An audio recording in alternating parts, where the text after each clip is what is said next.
We all ready? Yes, All we are right. Certainly want to thank all of you for attending the Benton Town Council meeting for this Tuesday evening, April 18th. If you would, please, Antonio, call the roll. Councilmember Lyles, Councilmember McCarty. Here. Councilmember Mullins. Here. Vice Mayor Stovall. Here. Mayor Gross. Here. Thank you. In a moment, I'll ask you to stand for a couple of items, and that's the moment of silence. We use that here in Benton Town Council so that everyone can pray or meditate as they see fit. If you pray, and I certainly hope you will, please keep this country, this community, and this council meeting in your thoughts and prayers. While we're standing, we'll also have the Pledge of Allegiance, and I think Vice Mayor Stovall is going to do that this evening. I have asked Deputy Chief Lawless All right. to have the honors. All right. Now, see, that's the way it's done. You appoint. And, That's right. Yeah, designate. Good job. All right, if you'll stand for those two items, please.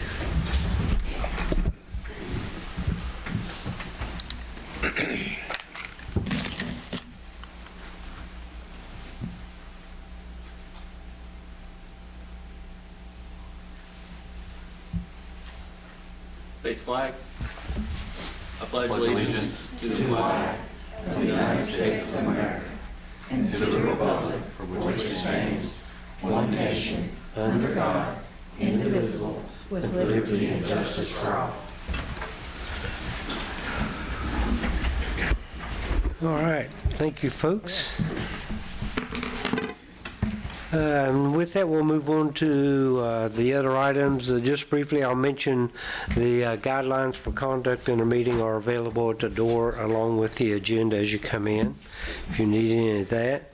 Upcoming community events. That sounds like it's Councilmember McCarthy's turn. It is. It is. I'm excited.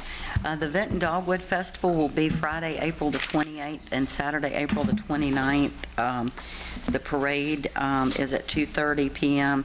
There's lots of different activities that are going on. You can go onto the website and check that out to get a schedule of all the different activities that are going on. Actually, there is a Saturday schedule of events, and I'm assuming that that is on our website. That will give you step-by-step of where everybody's going to be and all the fun that's going to be going on.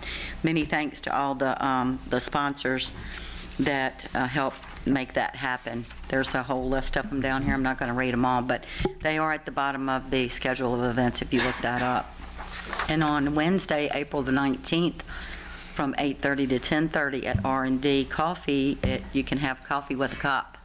And we highly recommend that you come out and meet our awesome cops. They are wonderful guys, and I think you'll agree once you meet them that they're the good boys. So do lots of good things in the community, and we greatly appreciate them. We sure do. Thank you very much. I think that's all, unless I've missed something. All right. If you have, I'm sure we'll remind you. Right, all of the activities, we condensed the activities some, so you still need to go onto the websites for Rosie's, Twin Creeks, the Chamber of Commerce. Check all of those web pages, and they will give you a breakdown of all the events that they offer as well. All right. Thank you very much. So, Councilmember Mullins, I understand you're going to tell us what the council members have been up to. Yes, sir. We've had several activities since our last meeting. April 6th, we attended the State of the Town at the War Memorial. It was wonderful, as usual. Thanks to RVTV for shooting that for us. Scott must have stepped out. On April the 10th, Mayor Gross and Vice Mayor Stovall attended the Finance Committee meeting. April the 12th, Councilmember McCarty attended Community Development meeting. April 13th, I attended RVTV, which is always a good time to learn all kinds of good stuff. Those guys love their job and get excited and get you excited about what they film and what they produce. It's lovely. I love it. And let's see, April 18th, last thing, Mayor Gross and Town Manager met with Jason Peters and Richard Kaywood for a quarterly meeting. All right. Thank you very much. And that was a good meeting too this morning, wasn't it? All right, Vice Mayor, I understand you have some comments for us tonight? I do, Mr. Mayor, and it actually plays off of your State of the Town. And tonight's quote comes from President Reagan, and it says, "There are no great limits to our growth because there are no limits of human intelligence, imagination, and wonder." Awesome, awesome. Thank you, sir, very much for those inspiring words. All right, we'll move on to request to postpone, add, or change the agenda. If you folks have no objections, after item Q, I'd like to request a closed session to discuss the town attorney contract. Any objections? Nope. No, sir. If not, we will move on to the consent agenda, which tonight contains several items. The minutes of the strategic planning retreat that we had. It was a great retreat. The minutes of the April 4th meeting, and some resolutions appropriating funds. You'll see 3 of them listed there. Are there any additions or changes to the consent agenda? Not, I'll so move the consent agenda. Okay. I will, second. go ahead. Sorry. No, go ahead. All right. We have a motion by Vice Mayor Stovall, second by Council Member McCarty. All in favor, please signify by saying aye. Aye. Those opposed, same sign. Thank you, folks. All right, now we'll get to the fun stuff, awards and presentations. And Chief Drummond, I guess I'll just turn it over to you for a few things there. Yes, sir, thank you. I'm gonna make my way over here.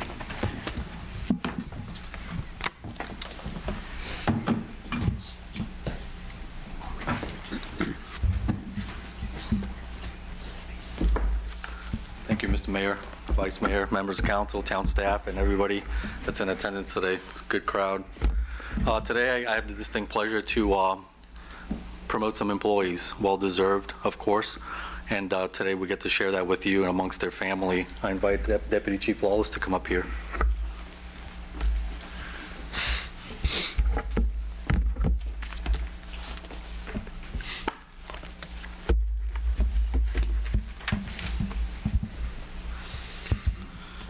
First officer I'd like to invite is Officer Brandon Charlton.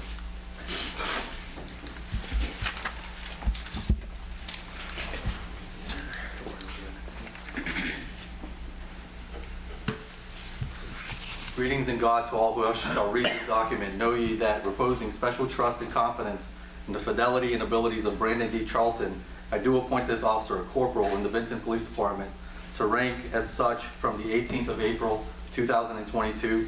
Effective with this appointment, you are charged to carefully and diligently execute the duties and responsibilities of a corporal of the Vinton Police Department, and I do strictly direct and require all personnel of lesser grade to render obedience to appropriate orders. As a corporal of the Vinton Police Department, you must set an example for others to emulate. Your conduct and professionalism, both on and off duty, shall be above reproach. You are responsible for the accomplishment of your assigned duties and the safety, professional development, and well-being of the officers in your charge. You will be the embodiment of our institutional core values of honor, integrity, and values. You will lead your officers with firmness, fairness, and dignity while observing and following orders and directions of your senior leaders and enforcing all regulations and laws governing the Commonwealth of Virginia and the town of Vinton given under the hand at the Town of Vinton Police Department this 18th day of April in the year of our Lord 2023. Congratulations. I'd like to invite Alyssa up here and Easton. So I have it correctly, you will be pinning the collar devices, the rank insignia, and Easton will be pinning the badge on now Corporal Charlton.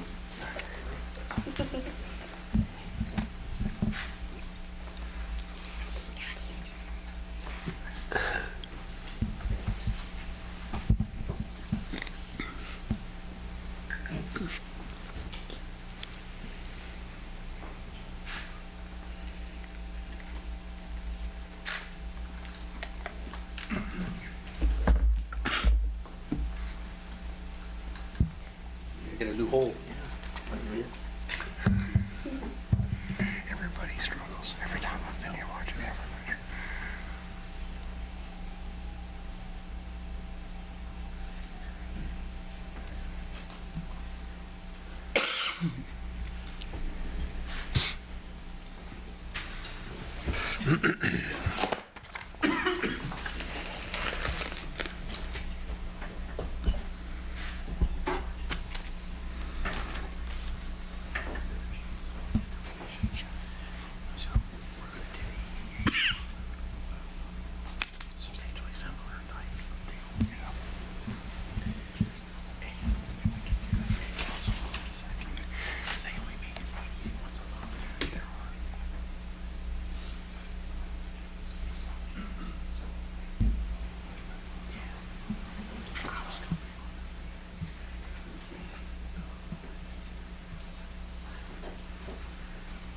Congratulations. Thank you, sir.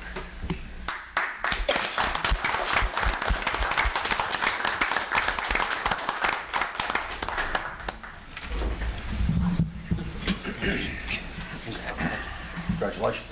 Yes, sir. Congratulations. Congratulations. Congratulations. Oh, welcome.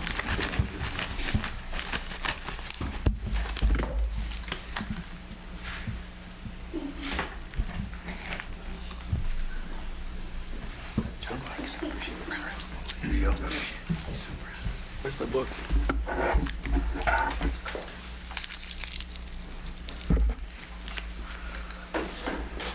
And now I invite William Boyd up here. Trey Boyd. Greetings in God to all who shall read this document. Know ye that reposing special trust and confidence in the fidelity and abilities of William H. Boyd III, I do appoint this officer a corporal in the Vinton Police Department to rank as such from the 18th day of April 2022. Effective with this appointment, you are charged to carefully and diligently execute the duties and responsibilities of a corporal at the Vinton Police Department, and I do strictly direct and require all personnel of a lesser grade to render obedience to appropriate orders. As a corporal of the Vinton Police Department, you must set an example for others to emulate. Your conduct and professionalism, both on and off duty, shall be above reproach. You are responsible for the accomplishment of your assigned duties and the safety, professional development, and well-being of the officers in your charge. You will be in the embodiment of our institutional core values of honor, integrity, and values. You will lead your officers with firmness, fairness, and dignity while observing and following orders and directions of your senior leaders and enforcing all regulations and laws governing the Commonwealth of Virginia and the town of Vinton, given under my hand at the town of Vinton Police Department this 18th day of April in the year of our Lord 2023. Congratulations, Corporal Boyd. Congratulations. Thank you. And now invite your family up here. Stephanie and Spencer.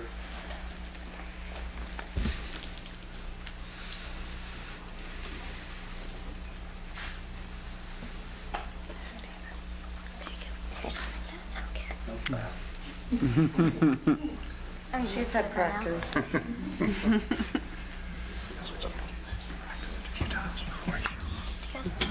Hard.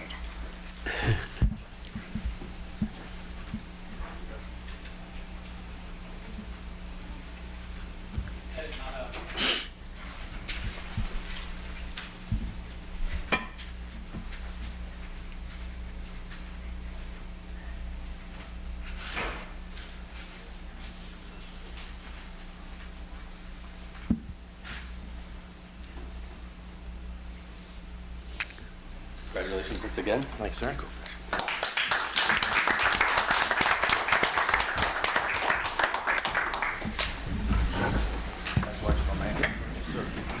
Congratulations. Congratulations. No, Congratulations. I go again. Congratulations. Thanks, sir.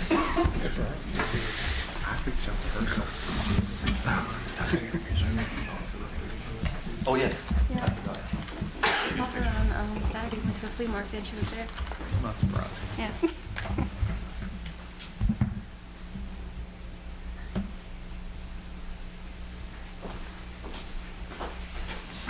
She's gonna first take comment. I won't take it alone. Oh, good. Always gotta be smiling. Like me in the back. Gotta be smiling. Congratulations once again to Corporal Charlton and Corporal Boyd. Thank you for the family for being here. Move on to the next one. Yes, sir, please. All right. I also get the distinct pleasure of sharing with you all some of our awards recipient. Last week, we had an award ceremony, and today I get to share with you 2 of those awards, and I'll mention the other ones as well.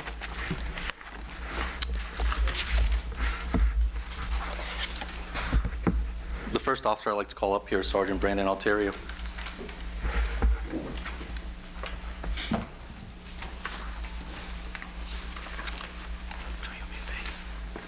Huh? You can face here. So in law enforcement profession, each law enforcement agency sets its sights on unified objectives, creating safe communities, building partnerships, preserving the rule of law. The role of a law enforcement officer can be really difficult, can be already difficult, but can quickly become amplified during troubled times. During difficult times, officers are the people that are counted upon to step up for the community in need and be the guiding principle in civility. Without law enforcement and the rule of law, there will be chaos, victimization, and disorder will rule over human decency. Law enforcement provides the necessary systems of checks and balances to our society, while the effective law enforcement leader molds the character and instills the morality and the officers that are needed to effectively handle that responsibility. Being a leader is the ability to constantly consume and adapt to the evolving nature in both their personal and professional lives. Being a police leader requires a lifelong journey of being a constant learner, a person who is willing to sacrifice for the betterment of another. Leaders are effective because of how they approach their work and how they value their team.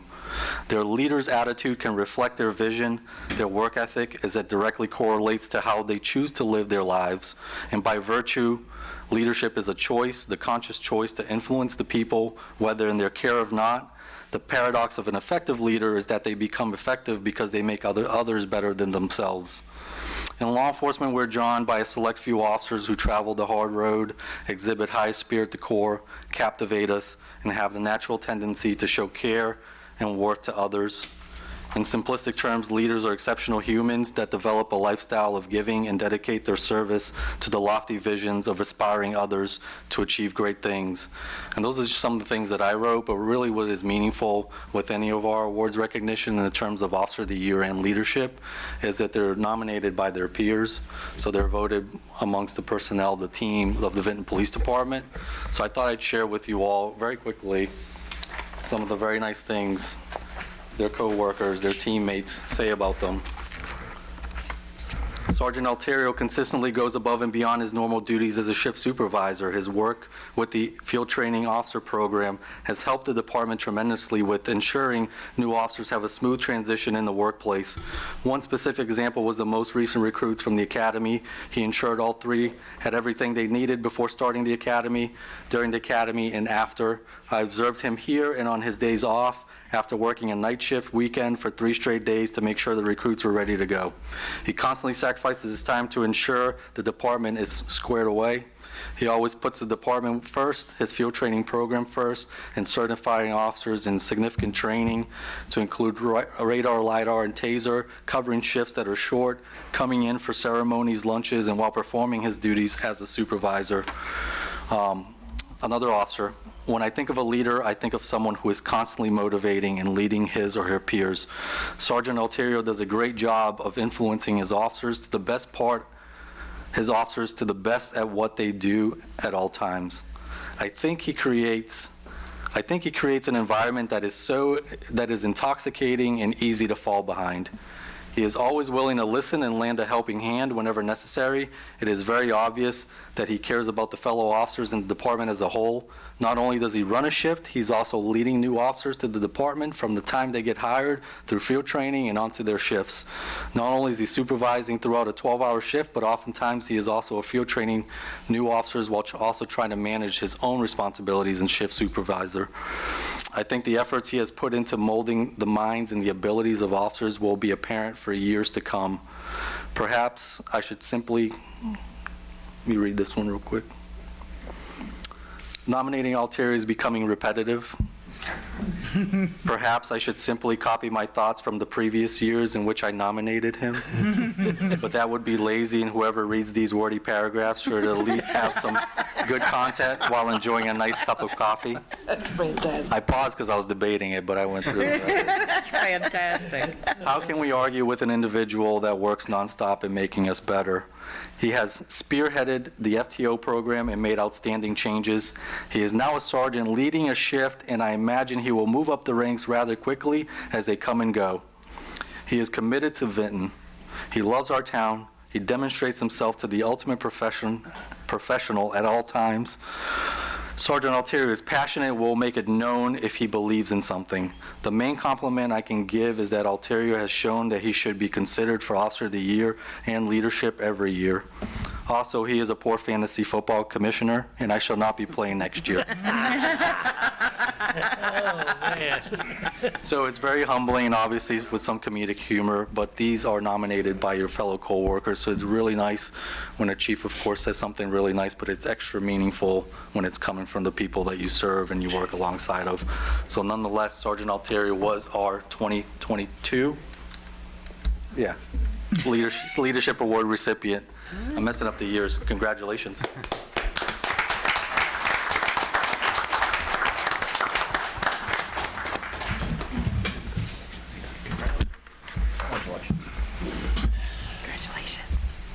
Congratulations. Bring back our belt box. Congratulations. Congratulations.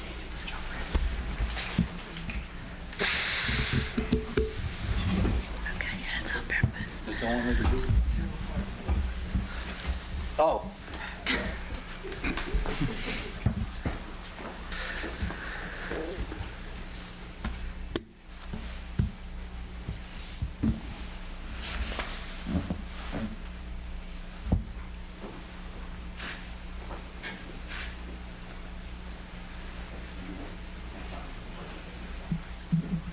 Our next recognition is for Officer of the Year.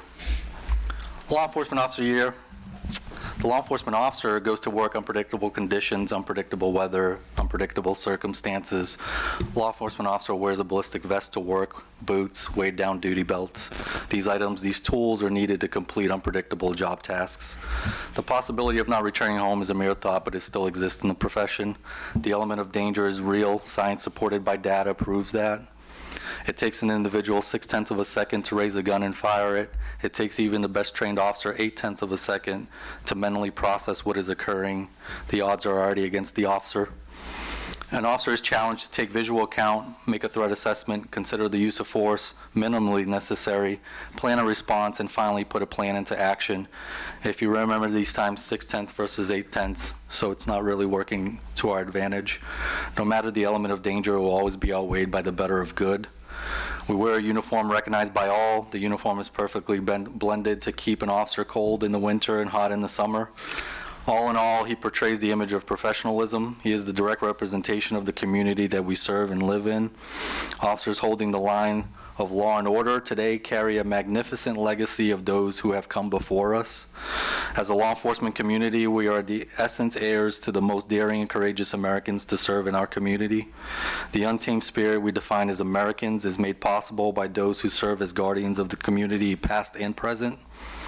The law enforcement officer has been taught criminal law, traffic law, civil law, physics, algebra, everything necessary from accident investigations, computer software, human behavior, sophisticated systems, and programs designed by million-dollar companies. Law enforcement officer is a troubleshooter. He identifies the problem and he puts his heart and soul and knowledge into solving. Undoubtedly, the bar is set very high for a police officer, and the expectations are even higher. We as a society ask them to make impossibly difficult decisions with impossibly momentous consequences and do so in a fraction of a second. This very decision will be scrutinized, analyzed, and looked under a microscope by many outlets. Mistakes can equal failure, but mistakes can also mean a loss of life. Mistakes are certainly unacceptable, but impossible. After all, they are humans.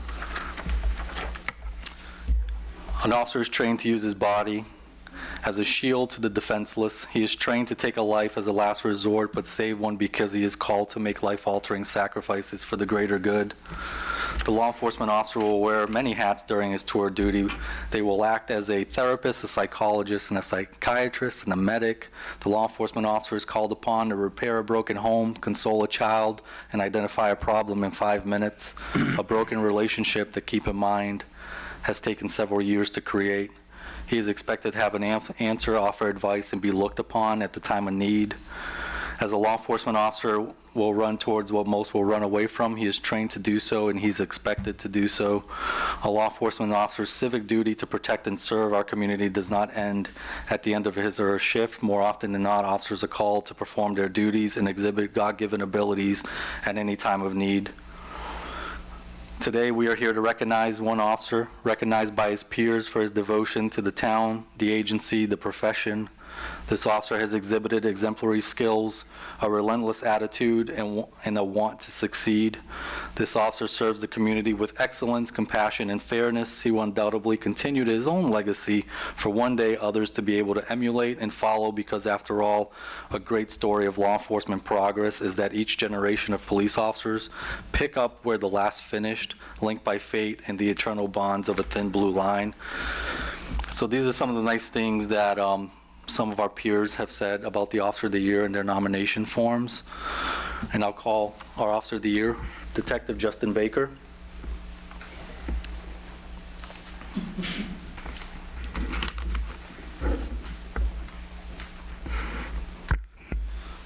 Justin has transitioned his prior experience in law enforcement to the Vinton Police Department with great success. Justin is very level-headed and thinks things through rather than acting out of emotion or jumping to conclusion. Justin has ambitions of leading the department one day and has drawn his own path to possibly fill that position one day.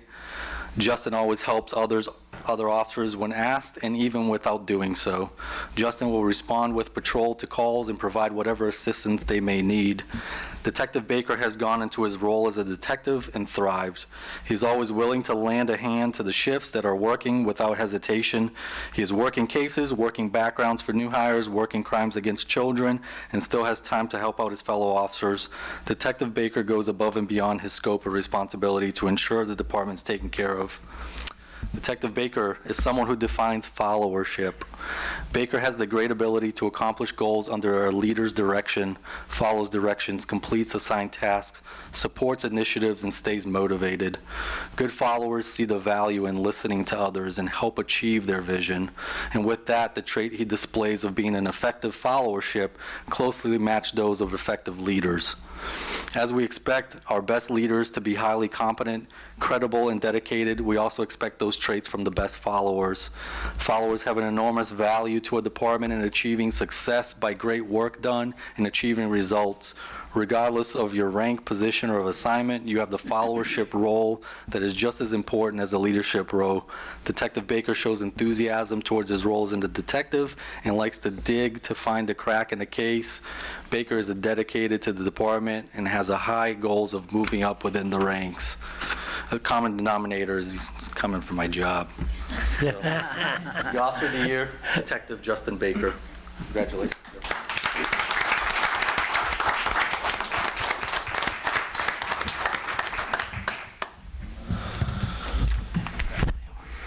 Congratulations. Yes, sir. Congratulations. Oh, yeah. I'm gonna do this real quick. Congratulations. Thank you, sir. Good job, Justin.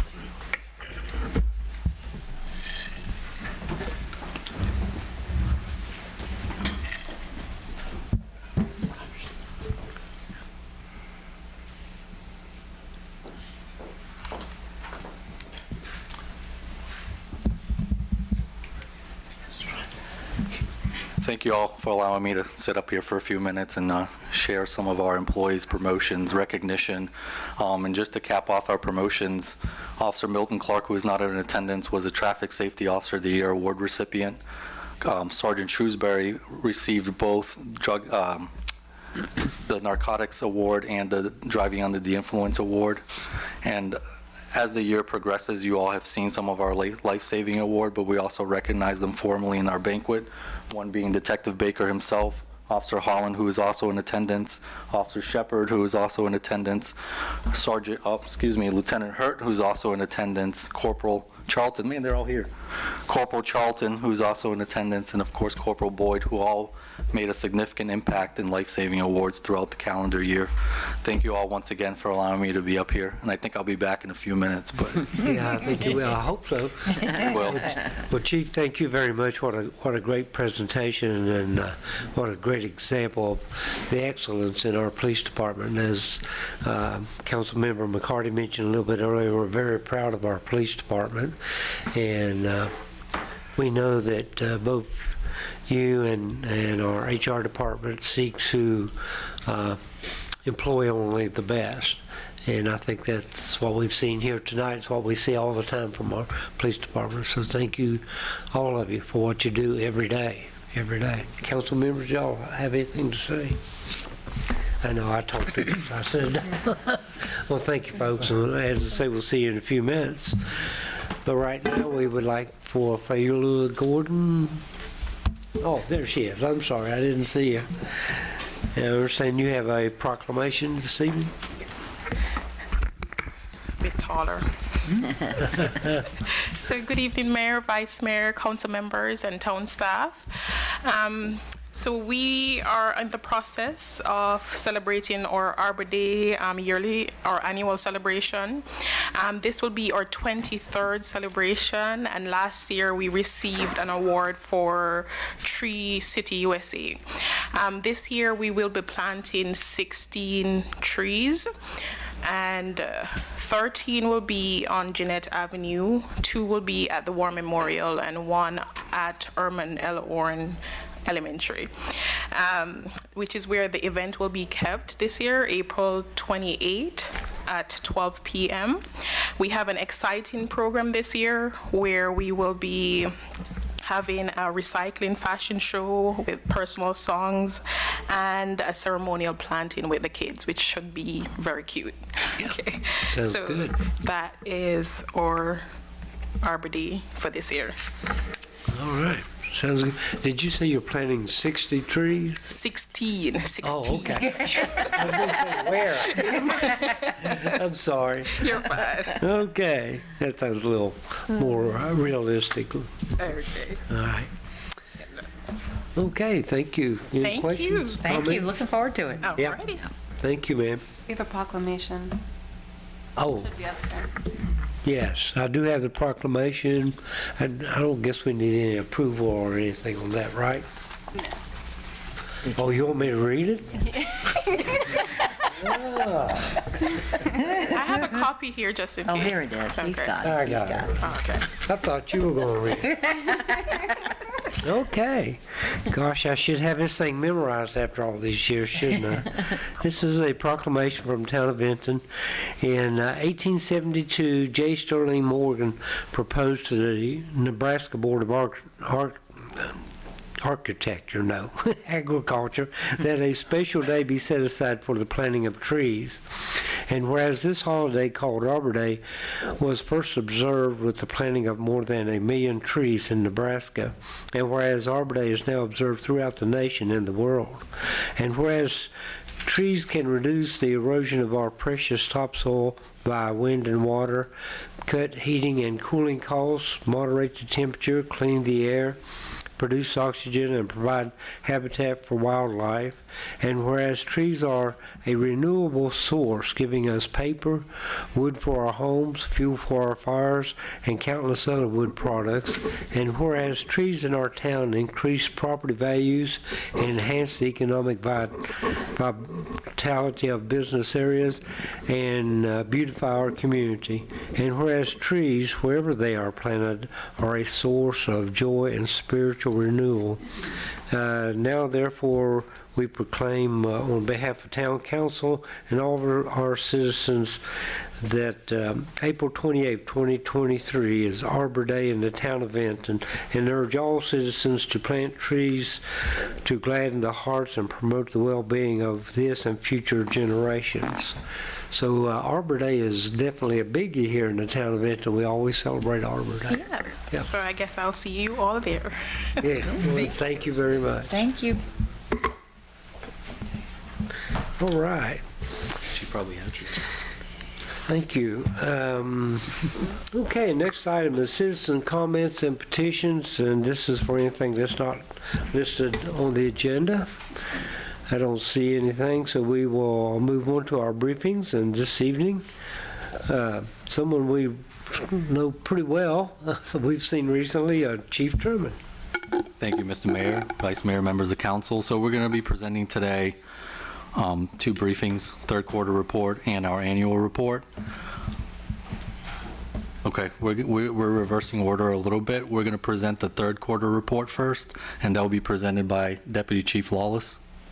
Did I get it right? I think so. You changed my title. No, not the title, presentation. Mr. Mayor, Vice Mayor, members of council, I appreciate the opportunity to present the 2023 quarterly report, January through March, for the police department. Other way. There.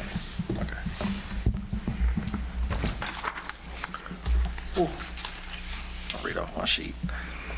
The first slide is the criminal activity statistics. Calls for service in January was 1,589.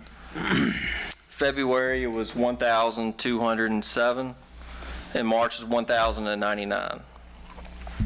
Traffic stops during that time were 317 for the month of January, 273 for February, and 197 for March. Traffic summonses for January were 187. For February it was 206. For March it was 137. And you can see a little bit of a decline in those, in the traffic stops and the traffic summonses. And some of that is because some of our officers were new and they were going through field training, and some of the officers obviously have to train those officers, which kind of take them off the road a little bit. Drug cases was on a little bit of an incline. January was 3, February was 5, and then March was 6. Overall criminal arrest for January was 42, for February it was 38, and then for March it was 39. And drug arrests were 2 for January, 1 for February, and 2 for March.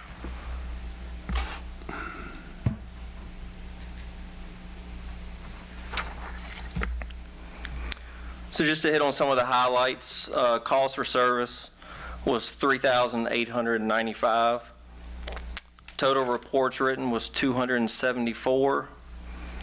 Traffic stops were 787.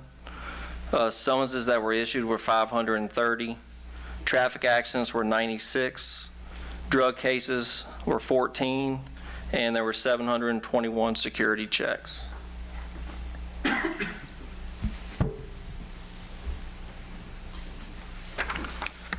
So during the third quarter, the Criminal Investigations Division received 13 felony criminal cases. Out of those 13, 4 cases are currently still under investigation. 4 cases have been cleared. A couple things can happen. The case was either solved and a warrant was actually issued, and then 5 cases have been inactive. There were also 3 search warrants that were obtained during that quarter.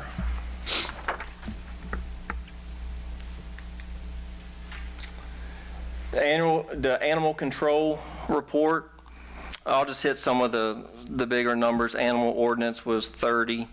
We had barking complaints was 12. Wildlife calls was 18. Cruelty was 10. Calls in reference to dogs being at large were 19. I had 12 stray calls and then 12 code enforcements.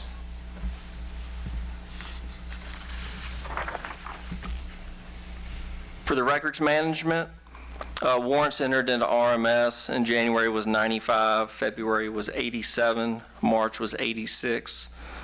That pretty much stayed consistent. Visa invalidations were 16 for January, 14 for February, and 8 for March. Summonses entered was 187 for January, 207 for February, and 137 for March.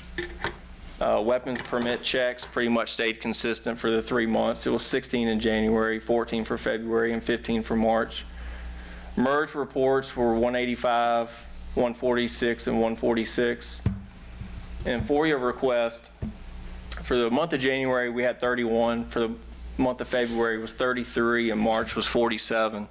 And the thing with FOIA requests, these can be very, they're all time sensitive, and they can create a lot of man hours to get some of those FOIA requests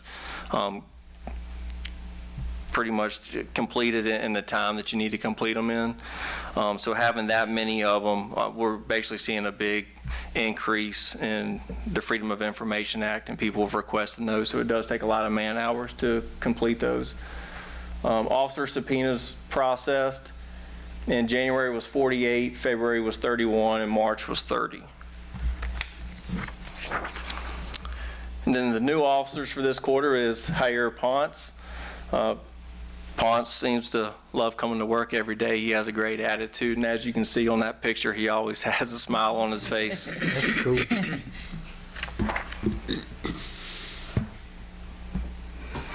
Events and overtime, at the triad meeting that Officer Holland is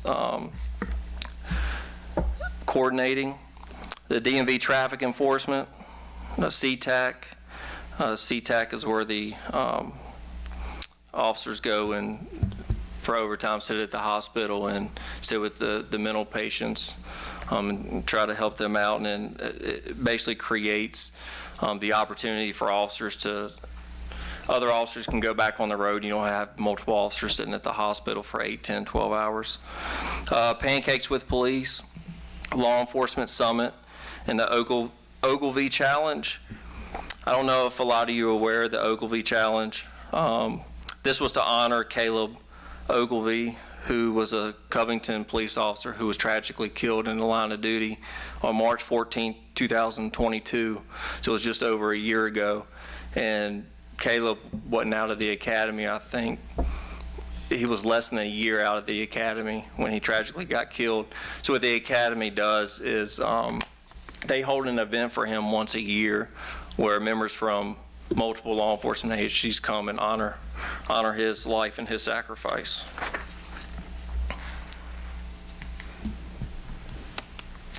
Some of the training was the firearms qualification. We had our spring qualifications. Everybody passed.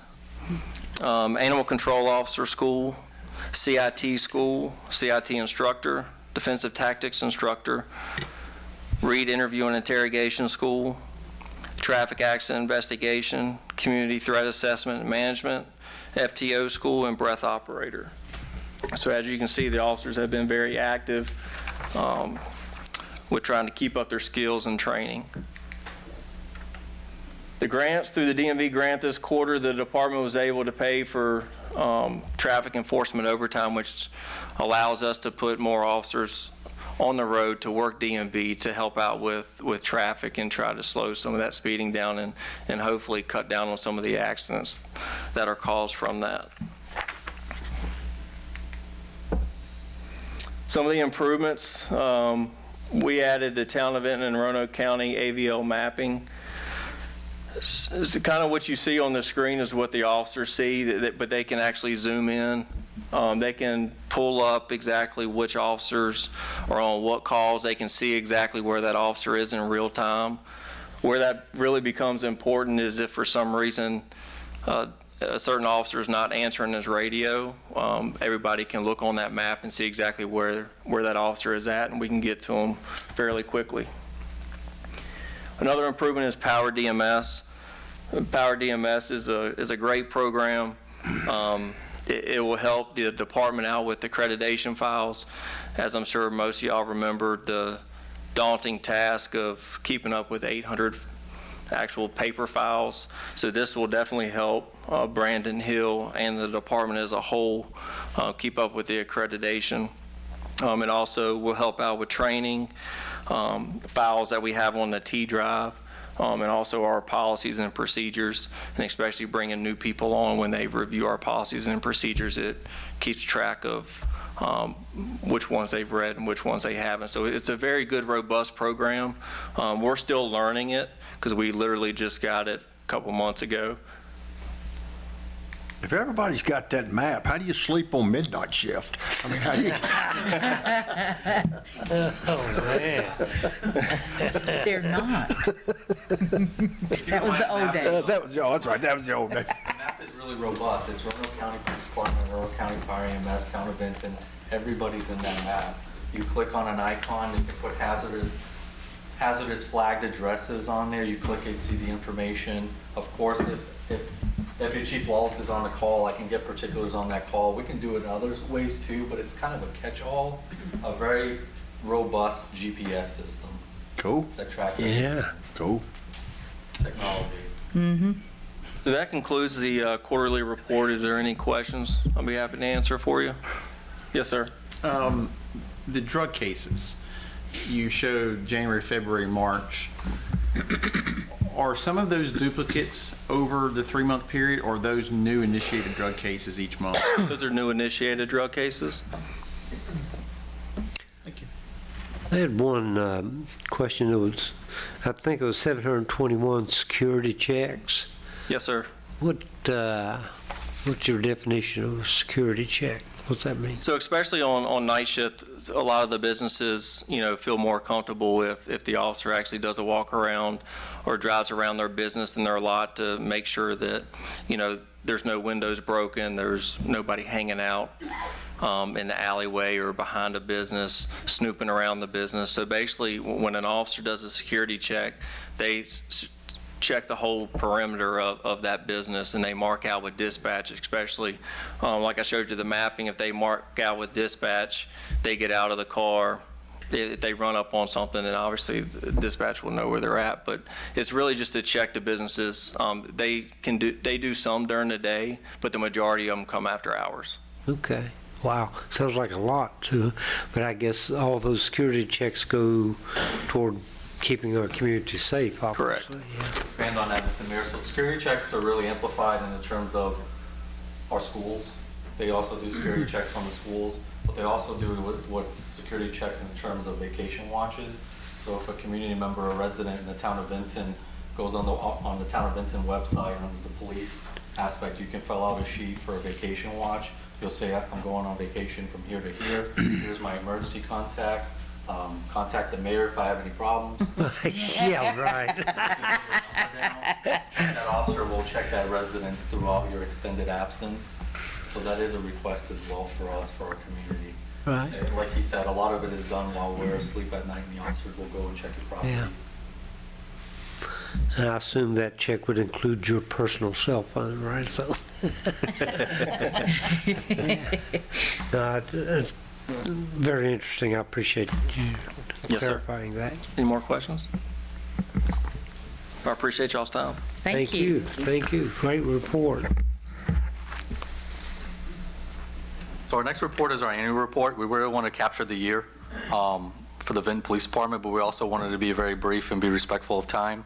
We'll capture each division of the department, and we tailored it a little different so you don't see myself speaking up here, Deputy Chief Lawless.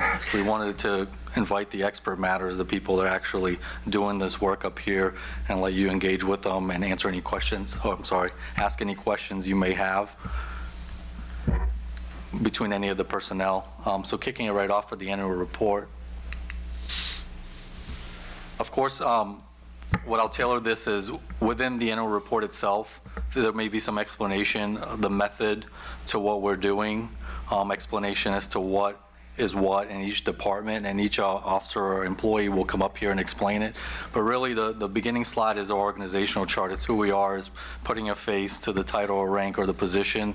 As you can see, it spirals down from the chief of police all the way down to your line officers. That's really the makeup of the police department, whereas the chief of police, second in command deputy chief, and then you have your 2 lieutenants that are patrol supervisors on the right side, and it branches off on the right to where you have 4 sergeants, 4 corporals, and then your line officers. To the left, you have your detectives along with CSO. So you want a balanced department. You want a balanced department in terms of supervision and, of course, your workforce itself. Some of the missing photographs is either officers that we haven't got their composites back yet, or some of the vacancies that we have. In terms of vacancies for the calendar year, it goes like this, we'll be looking very good, and then in a drop of a hat, things can happen just like any other organization. In the terms of applicants, we're looking very good. We have some very good applicants that are willing to join the Vinton Police Department, serve their community, and attend our academy. So hopefully I'll be able to report and share some good news with you all here in a few weeks. Cool. Very good. We start off the annual report with administrative. Administrative, of course, is the administrative side of policing. It's where all the paperwork comes, policy, budget. We didn't capture the financial aspects of the police department, considering we kind of just went through that. So we focused a lot more on the operational readiness and operational reporting of the police department. Of course, last year we went through the accreditation process. You're all very familiar with the accreditation process. It increases law enforcement agencies' ability to prevent and control crime through effective and efficient delivery of law enforcement services. In a nutshell, or in plain language, what that means is the police department has standards through the Department of Criminal Justice Services and how to write effective policies. We just don't write policies just to write them or write them in the terms of how we want it. We comply with standards set forth by the Commonwealth of Virginia. So last year we went through our accreditation process, and it's every 4 years, as you all remember. The reaccreditation process occurred last year by Vallepsi in September of, did I say 2002? 2022. The agency was reaccredited. So we started our accreditation process. We're reaccredited, in 2006, 2010, 2014, and 2018, and now again in 2022. So this is our 5th reaccreditation, and I actually put the final report results to, so everybody can see it, public consumption, as far as file reviews. Let me pull up my sheet here. So a group of assessors come to the police department and they do what they do. They scrutinize, they view every policy, all of our forms, all our reporting, check for accuracy, check for the standards match policy, and we're doing things effective. In this case, they reviewed 191 files. There are 5 waivers applied, and the waivers that we apply for have to do with jails. We don't operate in that system. We don't have jails, so we apply for waivers. That's not anything regarding the police department. That's just built more for the sheriff's office side of things. So we apply for waivers. The number of standards applicable to us were 187. Any files returns come in the terms of minor returns. You might have something in policy that was updated through legislation and we didn't capture it. Whether it's minor or major, it depends on the assessor. In this case, we didn't have any files needing minor or major repairs, which is really astronomical to achieve that status. So hats off to Brandon Hill for being able to do that. Number of files not in compliance, of course, is self-explanatory. Something not being in compliance is not very good. In our case, we got 0, so we are in full compliance. And how many mock assessments? Every assessment, they require mock assessments to kind of go through it before the real one, and we conducted 2 of those. And if you remember, when I reported back, we came back with a perfect report. No errors, nothing needing repairs, was perfect. And that's all for Brandon Hill. I now will invite Miss Mandy Baker up here. Miss Mandy Baker, as you all know, works hand in hand for administration. In some ways or another, she's effectively running the police department. In this case, she's been doing a lot of our social media outreach and a lot more beyond that. But what we're really going to capture in these particular slides is how we were with social media and where we're going with it. Miss Mandy Baker, I can't remember which one. Top or bottom? Yeah, top or bottom. Okay, so I guess I have the fun part because I have social media, and what millennial doesn't like social media? So we are really trying to increase our social media outreach and engagement. So these numbers that were pulled were for, I believe it was 30 days, and I pulled these numbers around January. So it was with the 30 days prior, our reach was up 17.6%.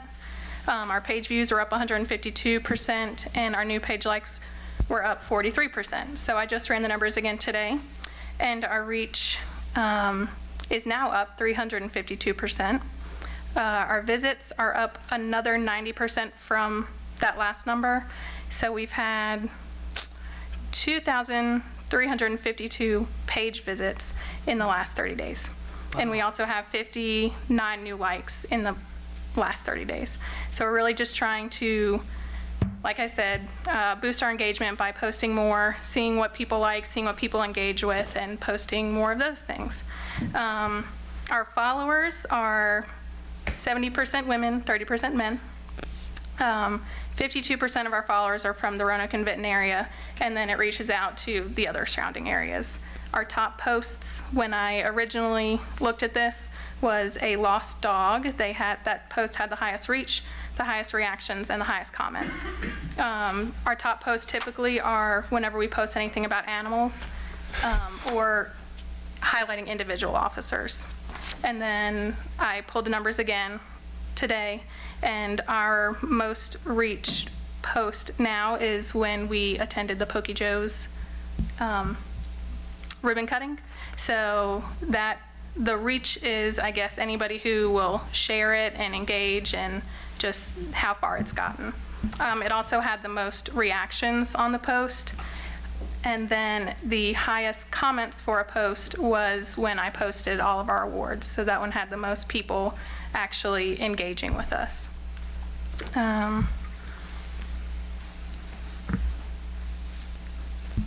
think I'm hitting something wrong. Yep. Okay, so future of social media. We obviously, like I said, want to increase our Facebook outreach, but we've also created an Instagram and a Twitter. And our Instagram is at 61 followers. So I'm trying to push it out there. I'll end up sharing it again on our Facebook to try to get more people. And I'll try to post more posts on Instagram and hopefully spread the word, and people will like us on Instagram and Twitter. And then I'm also attending some social media training for public safety. And at first I was like, well, that just, anyone knows about social media. I mean, I'm in my very young 30s, so I know a lot about social media, but I attended my first one. It was for beginners, and it was actually very educational, so I'm glad I attended that one. I have another one coming up, I believe next week or the week after. Let's see. I already said in the last 30 days we have 65 new Facebook followers. So the advantages with social media is kind of knowing your audience. Like the speaker mentioned, Facebook has a significant volume of women that are attracted to using Facebook versus I think 30% of men. Is trainings like that, and a lot of things that we've been studying is knowing your audience, and that's a recruiting tool as much as an information pushing out tool. So Facebook is what it is. It's a very good system, but Instagram tends to gravitate to people that are going to be your future police officers. They're more using Instagram, and that's more of images and stories and reels. So we have to curate our product, our police department to Instagram. Our Twitter is for informational basis, so when we have an incident or we want to push out very quick information because it has a character limit, we'll capture that through Twitter, whether it's a road closure or police activity. What's cool about the social media part is once you post with one, they sort of work in the same umbrella or ecosystem. They'll automatically post to them all. So in essence, we're trying to capture all the age groups by using technologies our advantage. Yeah. It's just a matter of getting used to, like older people like me who don't use social media, getting comfortable with it. I hear that. And hopefully, you know, the more we post, people want to become a part of the posts we make, and hopefully they'll apply to be future officers. So the next thing I do is grants. And it can be cumbersome, but it's also a lot of fun to try to apply for grants, especially when they get approved. And I think since Drummond and I took over chief and in my position, I think we are at a 100% success rate for applications and getting approved. Wow. So Awesome. one grant that we have constantly is the Bulletproof Vest Partnership, and with that grant we get reimbursed 1/2 the cost of the officer's vest. So they have the vest and they have their carriers. We pay for the full cost of their carrier and half the cost of their vest, and then the grant reimburses us 50%, and that helps a lot. I believe it ends up covering a little over $400 now, because the price of vests are going up as with everything else. So with this grant that we are currently in, We have replaced we have replaced 2 vests for officers whose vests have expired and purchased 6 completely new vests for new officers. The next grants are the local law enforcement block grants, and these are given to us to combat crime, and they are awarded to us based on police reports that we report to the state, and they will look to see if we've had any sort of violent crime, and they will allocate us a certain amount of money for each year. So even though they say 2018, 2019, 2020, we received those 3 during January 2022 to December 2022. For the federal fiscal year 18, we purchased streamer flashlights for all of the officers. For 2019, we purchased cabinets to house our riot gear. And for 2022, we purchased new patrol bicycles. The Coronavirus Emergency Supplemental Funding Grant, we received that to help combat overtime that was incurred because of coronavirus-related absences. So if an officer was out and another officer had to come in, that officer that came in, their overtime was reimbursed through that grant. The next grant is the DMV Selective Enforcement Grant. It was the speed grant this year. Typically, or in years past, we were doing alcohol-related grants, and this year we did a speed grant. We were awarded $12,933.48 for overtime and training. We ended up using 236.25 hours of traffic-related overtime, so the 236.25 hours was given to us from the DMV Selective Enforcement. We also received two Eagle 3 radar units, and those cost $5,192. The final grant is the body-worn camera grant, and we received $97,326, and with that we purchased the body-worn cameras, the new in-car cameras, and the cloud system that holds everything. Nice.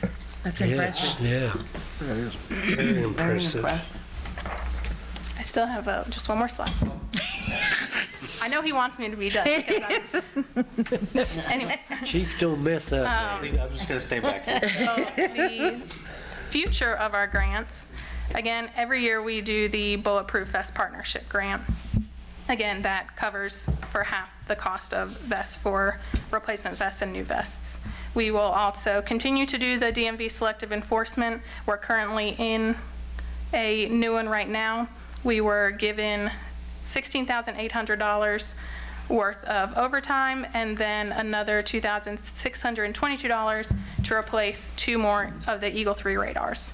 And as it stands for the month of October through March, so this grant works from October to September. So their year is a little weird, but it started in October, and since October we've already worked 241.75 hours. And last year for the entire grant, we worked 236 hours. So we've already surpassed that. So, I'll say there are a few officers who love to get out there and work it, and you can tell that they've already blown those hours out of the water. So the other grants that we've been awarded for this year are 2 other law enforcement block grants. For the federal fiscal year 2021, we purchased several things for the detectives division that included 360 tripods, several programs, photo stitching programs. We purchased a couple iPads, so it was more technology driven for that one. And then we have just also applied for the 2022 federal fiscal year for that grant, and we are going to be focusing on mental health and wellness, fitness and wellness for officers. So we have asked for and have been approved to purchase gym equipment for the officers to be able to work on their fitness as well as their mental health, as those two go hand in hand. The last grant that we have recently applied for is the Law Enforcement ARPA Equipment Grant. We have applied for it, and then this one we were awarded, it's kind of like the local law enforcement block grants where we were awarded this money to help reduce violent crime and gun violence. And they looked at, again, the reports through this area, and they took a whole sum of money, I think it was like $2 million, and divided it up between jurisdictions, and we were awarded $158,000. So we came up with $158,000 worth of items to ask for, and we are just waiting to hear back if we got approved for that, which I think we will get approved for it. We had to fix one small thing that they kicked back to us yesterday, and we resubmitted it, and it was a small fix, so I'm hoping, fingers crossed, that means we'll end up getting approved for it, but we won't hear for sure until the end of May. But through that, we have just a few of the bigger items that we've asked for. Is a program, no, not a program, I'm sorry. It's called TrueNarc, and it is a drug identification kit that the officers can more safely identify drugs out on the field without having to touch it or be exposed to it. Some less lethal shotguns, Mantis X, which is a training tool to improve firearms proficiency, new riot gear, bike patrol uniforms, lights for all the patrol rifles. We've asked for more fitness equipment, again, to combat mental health and physical and mental wellness, and several other things. And now I am done. Good report. Thank you very much. Yes, do you want to do questions at the end, or? I don't mind, whoever. You covered it well. Excellent. Yeah, thank you. Not the side, it's the, Huh? not the side, Not the side? no.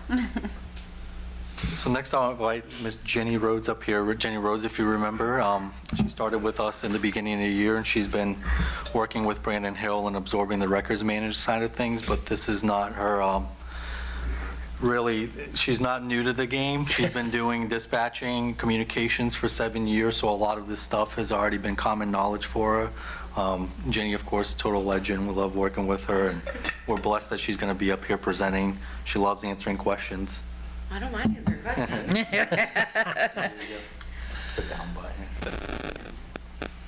Good evening, Mayor, Vice Mayor, members of council staff. Like Chief said, my name is Jenny. I've been with the department since November, and I'm going to tell you a little bit about what records handles for the police department. So a little bit about what we do in the records department. We process all warrants and protective orders that come into the department. We are also responsible for all VSIN entries and activities during normal business hours. We submit our monthly VSIN validations. We process all traffic citations, handle all FOIA requests for the department. We receive and process the concealed handgun permits, as well as officer subpoenas for court. We review officer reports on a daily basis. We also complete the monthly officer statistics and crime analysis reports, as well as submit the monthly state IBR report. And I'm going to break a couple of those down as we go through the slides. So as you can see, just based on that, records is kind of the central hub for the police department. Pretty much most everything that the officers do on a daily basis gets filtered through records in one way or another. So it's a lot of moving parts when it comes to the records department. As far as warrants go, the basic process for warrants, the officer can obtain a warrant, or it's sent to us from another jurisdiction to attempt service. If it's their warrant, but they figured out that the person lives in Benton, they might send it to us for us to attempt. We then, in the records department, will scan that so that we have a digital copy of it in Laserfish and on the T drive. And then we upload that into our records management system, or RMS, so that we have a digital way to track how many warrants we have active, how many we have served, and all of the numbers that you'll see throughout the rest of the slides. The officer will then attempt to serve the warrant, or it's found to have a bad address. We update that on all three RMS, Laserfish, as well as the T drive, and we either send it to the appropriate court once it's served, or if it's not a valid address, we then send that back to the original jurisdiction if it was not ours. Also with warrants, we can house them if we find out that they are a good address, the officer just didn't locate the person. And there's no limit for how long we house that unless it comes down to the Commonwealth Attorney's Office. They have certain requirements for how long a warrant is good as far as if it's a felony or a misdemeanor, and we handle that through the Commonwealth Attorney's Office. Like I stated, most warrants are typically felony warrants or misdemeanors. We do have summonses as well. And for 2022, we entered and processed 860 warrants. All of those came through the records department to be processed. The next thing that we work with is VCIN, or the Virginia Criminal Information Network. That is a statewide data communication portal, and it is only for law enforcement use. It provides data maintained by the DMV and the National Crime Information Center. The reason that that is so important is because let's say that an officer steps out with a suspicious vehicle, and then there's 2 occupants in that vehicle. The officer's going to run those subjects in the vehicle. VCIN will tell us that one of those subjects, their license is suspended, they're not supposed to be driving. It will also tell us that the other subject has an active warrant out of another jurisdiction. So that is how we know when a subject is wanted, or if they're the respondent on a protective order and should not be around another person. So all of that is vital, not just for maintaining our warrants, but also officer safety as well, to make sure that we're aware that this person might be dangerous or whatever the case might be. Along with VCIN, we do monthly VCIN validations. And what that is, we have to run a report through VCIN every month, and they will tell us what we need to check. And it can be anything from warrants to hit confirmations, protective orders, missing persons, stolen firearms, vehicles, tags, articles. What we do with that information is we check to make sure that we still have it. And if it's something like a tag or a vehicle, we get in contact with the person that reported it stolen and verify that they have not recovered it and that it has not been taken out of the system. We have to do that every month, and it can vary every month as to what we get. One month we might get, like you saw, 8 VCIN validations to do, and it could be a stolen vehicle, 2 protective orders, a wanted person, and then the next month it might be something completely different. We house all of that information. We make sure that the person is still wanted or the protective order is still valid. We have copies of those so that we're in compliance with VCIN. For 2022, we did 201 total validations, and that can break down different numbers each month. The average number is about 15 or so that we do a month. The next thing that records handles is the traffic citations. With those, the officer will issue a traffic citation or a traffic ticket. We then scan those, just like we do with warrants or protective orders, into RMS, Laserfish, and the T-Drive, so that we have digital copies of those and it's easier to update them. Once we get that processed into the system, they're then mailed to the appropriate court, whether it's general district, juvenile and domestic relations, or whichever court it needs to go to. For 2022, we processed 1,733 traffic citations. With those, 606 of those were moving violations, and 1,127 of them were all other kinds of violations, whether it be expired inspection stickers or anything like that, not having a valid driver's license, those kind of things. The next thing that we handle is FOIA requests, and they can be received several different ways. The citizen or requester can either come to the lobby and speak with us directly and request those.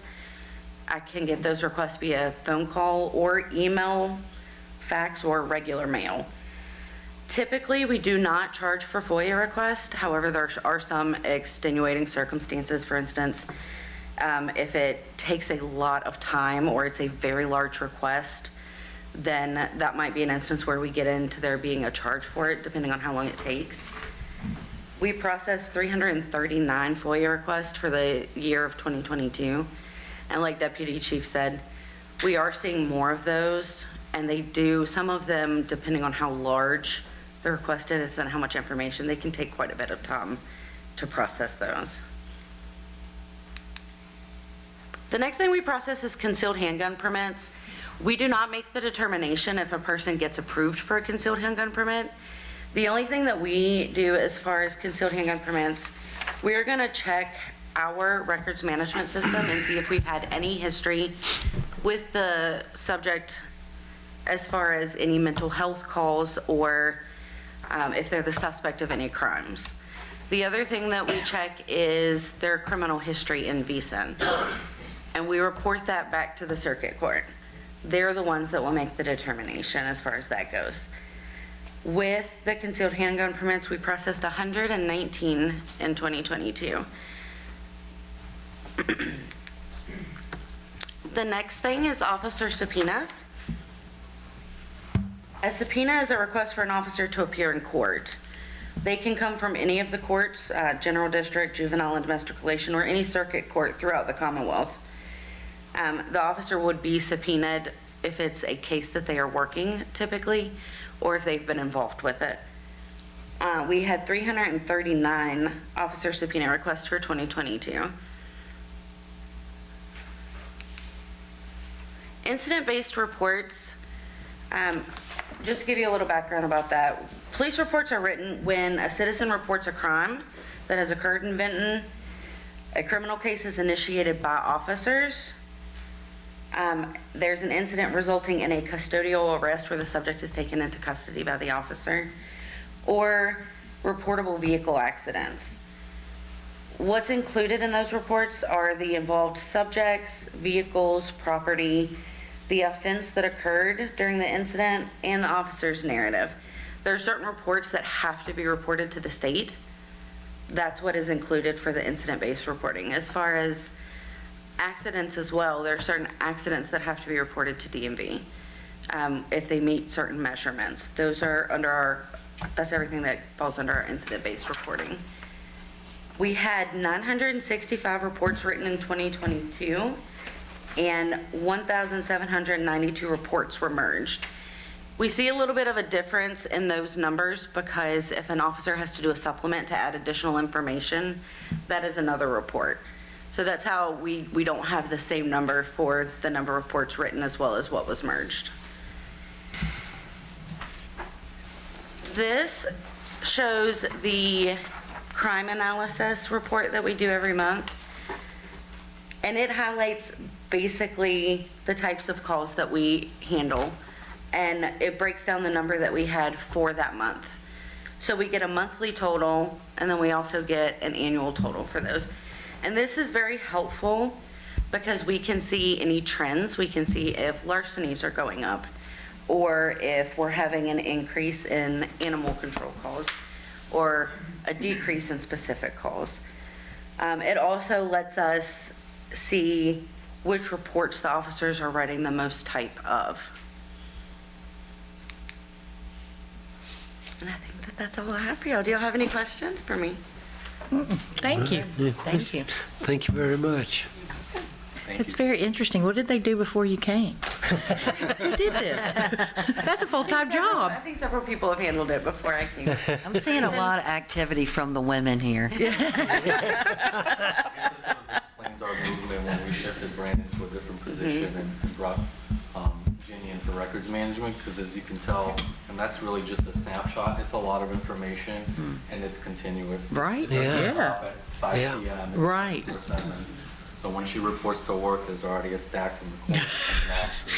And of course, all the reporting. I know a lot of it is just numbers based, but we wanted to give you a little context into what each thing means. Hopefully that's helpful for those watching, and of course you all. Yeah. We're moving right along. I'll invite Thank you.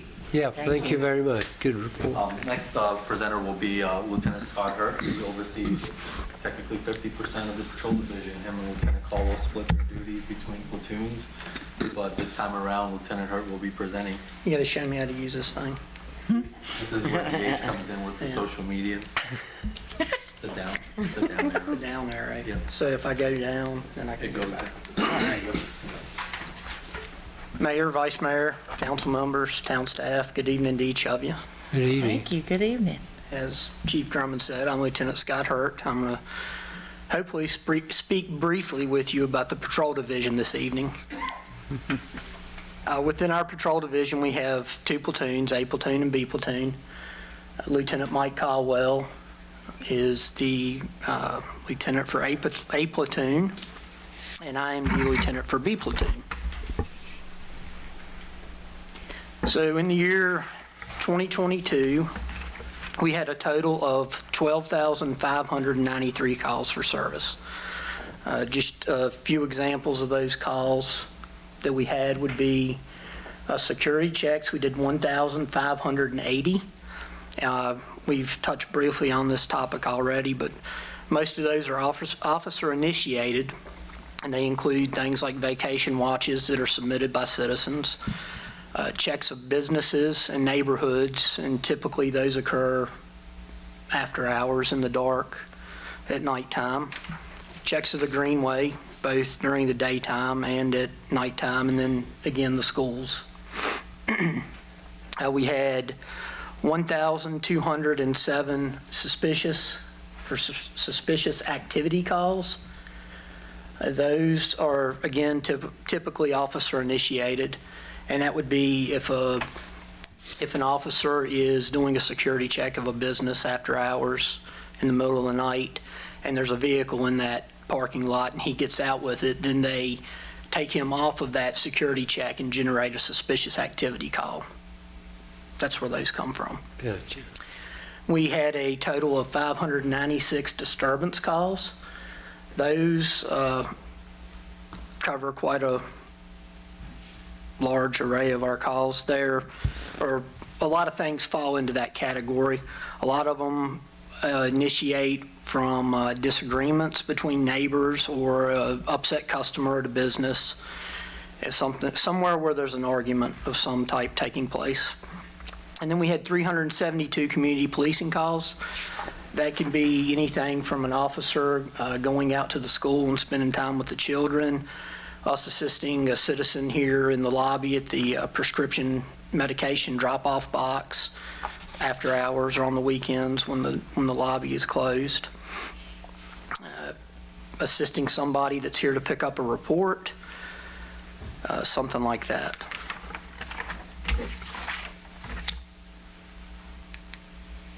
So next I'm going to talk a little bit about traffic enforcement. Traffic stops, and again, we've covered this a little bit, I think, can be conducted for both moving violations or equipment violations. They can also be related to a call for service. That would be a suspect vehicle and related to a crime. For instance, if we had a shoplifting call and the individual, the suspect, left prior to our arrival, we were given a vehicle description or a tag number, and along the way an officer located that vehicle, they would conduct a traffic stop to further their investigation. Excuse me.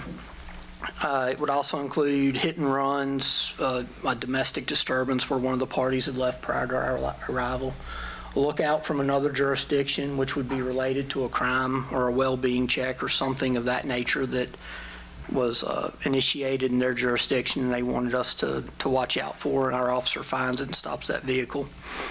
And reckless drivers, we get several reports of reckless driving each day, and if an officer locates that vehicle and actually observes reckless driving, then he would make a stop on that vehicle and find out what's going on.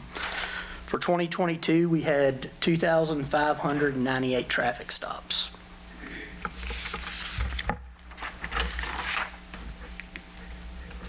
All right, traffic accidents. We investigate accidents that occur both on the roadway and private property. Jenny mentioned the reports that the DMV requires. If it's on the roadway and it has a total of $1,500 damage combined between the two vehicles or three vehicles or however many vehicles are involved, then we're required by DMV to do a report and put all the driver and vehicle information in there. If it's on private property, DMV is not concerned with that. We just typically fill out an accident exchange form.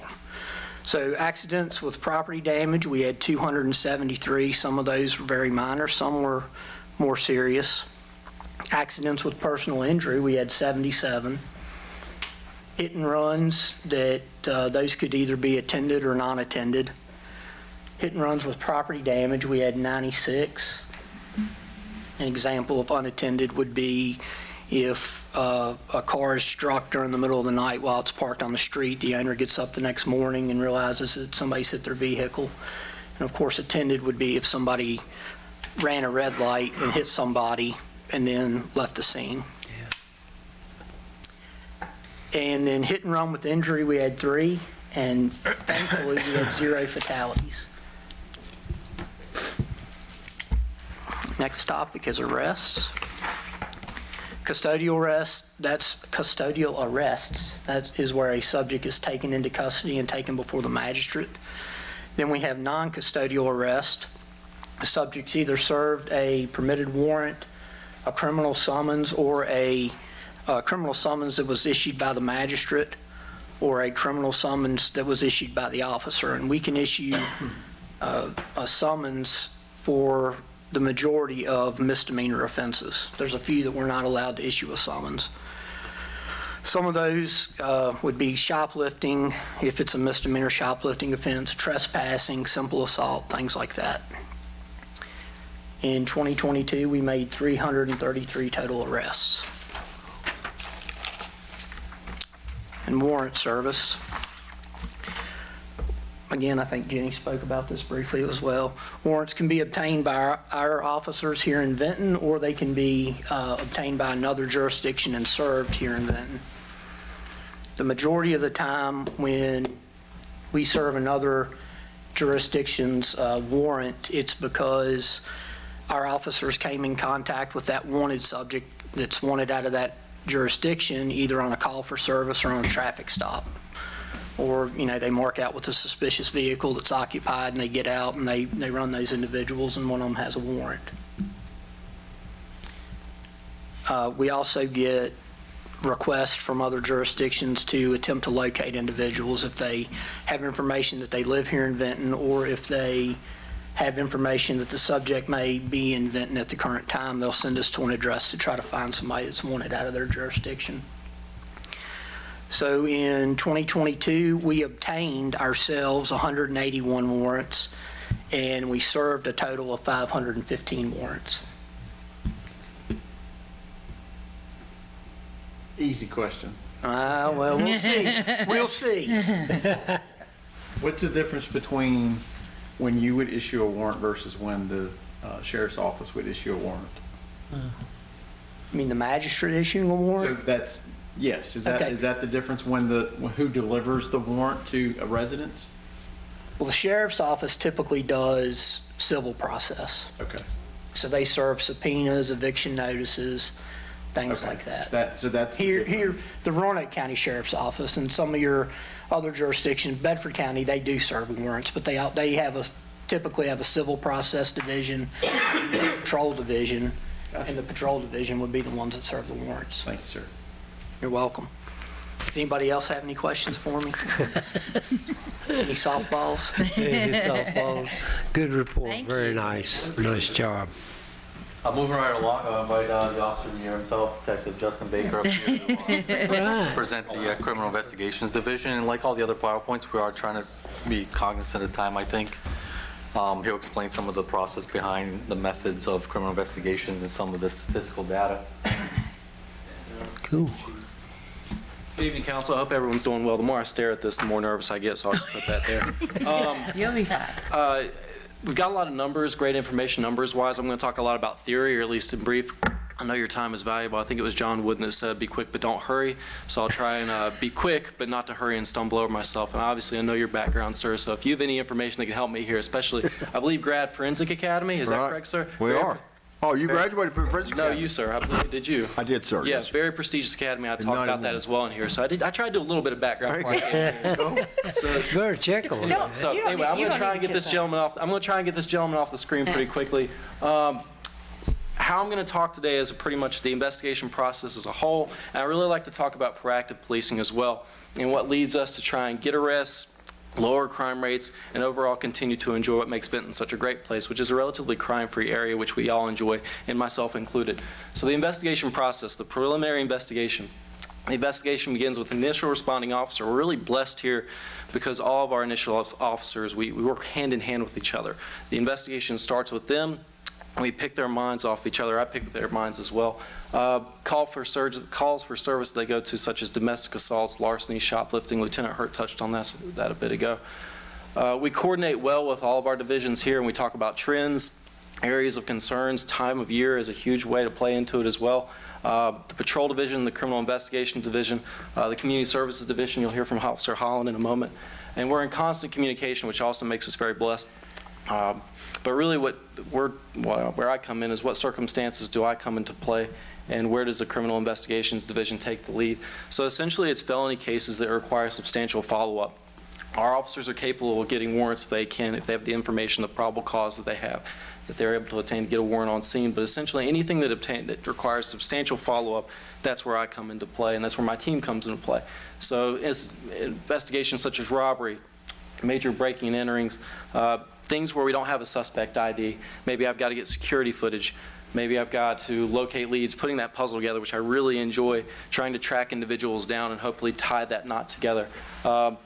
Officers will complete a case transfer and solvability form. That'll go for approval, and then it'll be transferred to my division. And really there, counsel, it's my job to hit the ground running. Victims, they deserve an answer, and they deserve one as quickly and logically and reasonably. Our goal here in town is to make sure they feel like we're doing them justice. And a lot of that is the truth. We'll talk about some numbers here. Some numbers, my presentation doesn't have a lot of numbers per se. I get a little long-winded, so forgive me there. I'll try not to do that today. But really, it's making sure that we get them the truth if we have that information available to us. And they're owed that. They need that. So officers will complete that case transfer, and our goal is to hit the ground running. So on call, we have a detective on-call service for our town at all times. I'm on call right now. How that works is at times, due to the seriousness of an incident, we'll respond to the initial scene to investigate, and we've got a good team, like I mentioned a moment ago. My guys will call, hey Justin, this is what I have, hey, this is what I think, what do you think? And we'll all work together really well.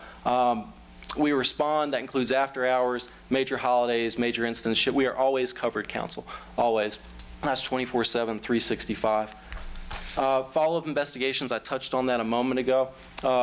We conduct interviews, victims, witnesses, suspects, anybody that's willing to talk to me, I'll talk to them. We coordinate well with the Commonwealth Attorney's Office, and that goes to warrant application as well as warrants that do apply to a crime and making sure that's a solid case when it goes to court. And obviously, coordinating with the neighboring agencies, which we do very, very well. Documentation, our goal is detailed reports. We photograph scenes, we do photo lineups, lab results, all the cool stuff you see on TV. I'm very blessed because I get to do the fun stuff. So I get a lot of joy in what I do. So again, forgive me if I get long-winded, but anything that requires diving deeply into a case, that's where I come in and my team comes in. So interagency partnerships, we rely very heavily on neighboring agencies as well as other teams and surrounding cooperate, or other teams, I guess I should say, as the word escapes me. Coordination, anyway. CPS, surrounding agencies, fraud meetings, that includes neighboring investigators, local businesses, investigator meetings, neighborhood investigators. We've got Star City Task Force. Really what it boils down to is anybody that has a team that can assist us in solving cases, we work well with them. We do so consistently. And they rely on us heavily too so we can solve their cases. A little bit of a breakdown. I said there wouldn't be many numbers, but I really like colors and graphs, so I think this does well. But these are the type cases that we dealt with over the past year. Personal assaults, grand larcenies, frauds, malicious woundings, obtaining money by false pretenses, armed robbery, embezzlement, child abuse, burglary, ICAC is internet crimes against children, and then runaways. Chief mentioned earlier talking about cases that are active, inactive, closed with warrants, or closed with an arrest. These cases essentially are a combination of those in which have been tied to arrests, have tied to and thankfully unfounded where there was no crime at times, which leads to a case that's been inactivated, as well as cases that are ongoing that I'm still working now. Case referrals for 2022, we had 33 serious cases come to our division. Currently, those are active, and we've gotten more since this time as well. Closed other 8, just like I mentioned a moment ago. Maybe the case is unfounded, maybe that there was no criminal circumstance, or maybe it took place in another jurisdiction as well, but that still requires we get that information to them. And obviously arrests, and then the inactive is 15 currently. The future, and I really like the slide as well, it talks about where we go from here. We've got a really good plan for unique training where we're diving deeper into background investigations, crime scene investigations courses, evidence tech, forensic academy. So like I mentioned to you a moment ago, it's very prestigious. Council, our town has been it's been very gracious to us and giving us all the needs that we need to succeed. We just mentioned a bit ago the 360 photography program, which is huge for crime scenes. And without diving too deep into it, essentially, if anyone's been on a realtor type website, such as a Zillow or Realtor.com, anything like that without throwing out names, we've got the ability to essentially map out a room, do a 360 panorama where you essentially see everything and paint that scene so it's almost an accurate portrait, as real as it can be an accurate portrait so we can take that to court. We're very fortunate in getting some of the best and greatest that there is to offer, and we take full advantage of what we do in building good cases. Further coordination and networking, we work heavily with our Commonwealth's Attorney's Office, the surrounding agencies, like I mentioned, the Internet Crimes Against Children, the Star City Task Force, and Children's Trust, which is Children's Advocacy Center, which is located in downtown Roanoke. But again, we'll haul. Any questions for me? I'm sorry. Good job. I appreciated the comment from nice job. Coach Wood. Thank y'all. Thank you. Last one for the evening, I invite Officer William Holland up here, who's responsible for our community resources, which is a really broad scope of things. And I won't steal the thunder from William. Here you go. Down the arrow. Thank you. Thank you. Good evening, Mr. Mayor, Mr. Vice Mayor, Town Council, Manager. I know we're kind of pushed for time. The Chief came to me earlier and said, I need you to push this under 5 minutes. So we're going to try to do our very best. But the one thing that I do like is that he saved the best for last. All right. So as we go further with our presentation here, I'm going to talk about community services. Now, as you read this presentation here over to your left, it's encompassed into 2 positions. I actually do community services as well as community resources. With the community services, I deal strictly with the animal control division. Where there, I'm dealing with stray, sick, or injured animals. I'm also dealing with the welfare of people as well as the welfare of animals. As you read further here, it says respond to calls in relationship to animals, both domestic and wildlife. As we go further through this presentation, you're going to also understand that I do some with wildlife, but not everything with wildlife. For time constraints, I also deal here with vehicles disabled, inoperable, as well as abandoned, which is where I also do a partnership with the code enforcement with that side with planning and zoning. As we move further over to community resources, it says I'm a liaison to the chief's office, which I am, which I deal with special projects, briefings, community relation events. So as you read further, you're going to see where I also do things, through crime prevention. That is a big tool, that is a big asset, especially in these days and times in which we live in. We have to educate our citizens on crime prevention. This will help in our numbers when it comes to what Jenny spoke of earlier, as well as the deputy chief and the chief. So if we can educate our citizens within our jurisdiction about crime prevention, I'm kind of pushing myself for time here, it will help out toward dealing with a lot of things. As you read the bottom over here, it says National Night Out. We're getting also prepared for that, and with the Special Olympics, as well as the drug take-back, which will be on this 22nd of this month.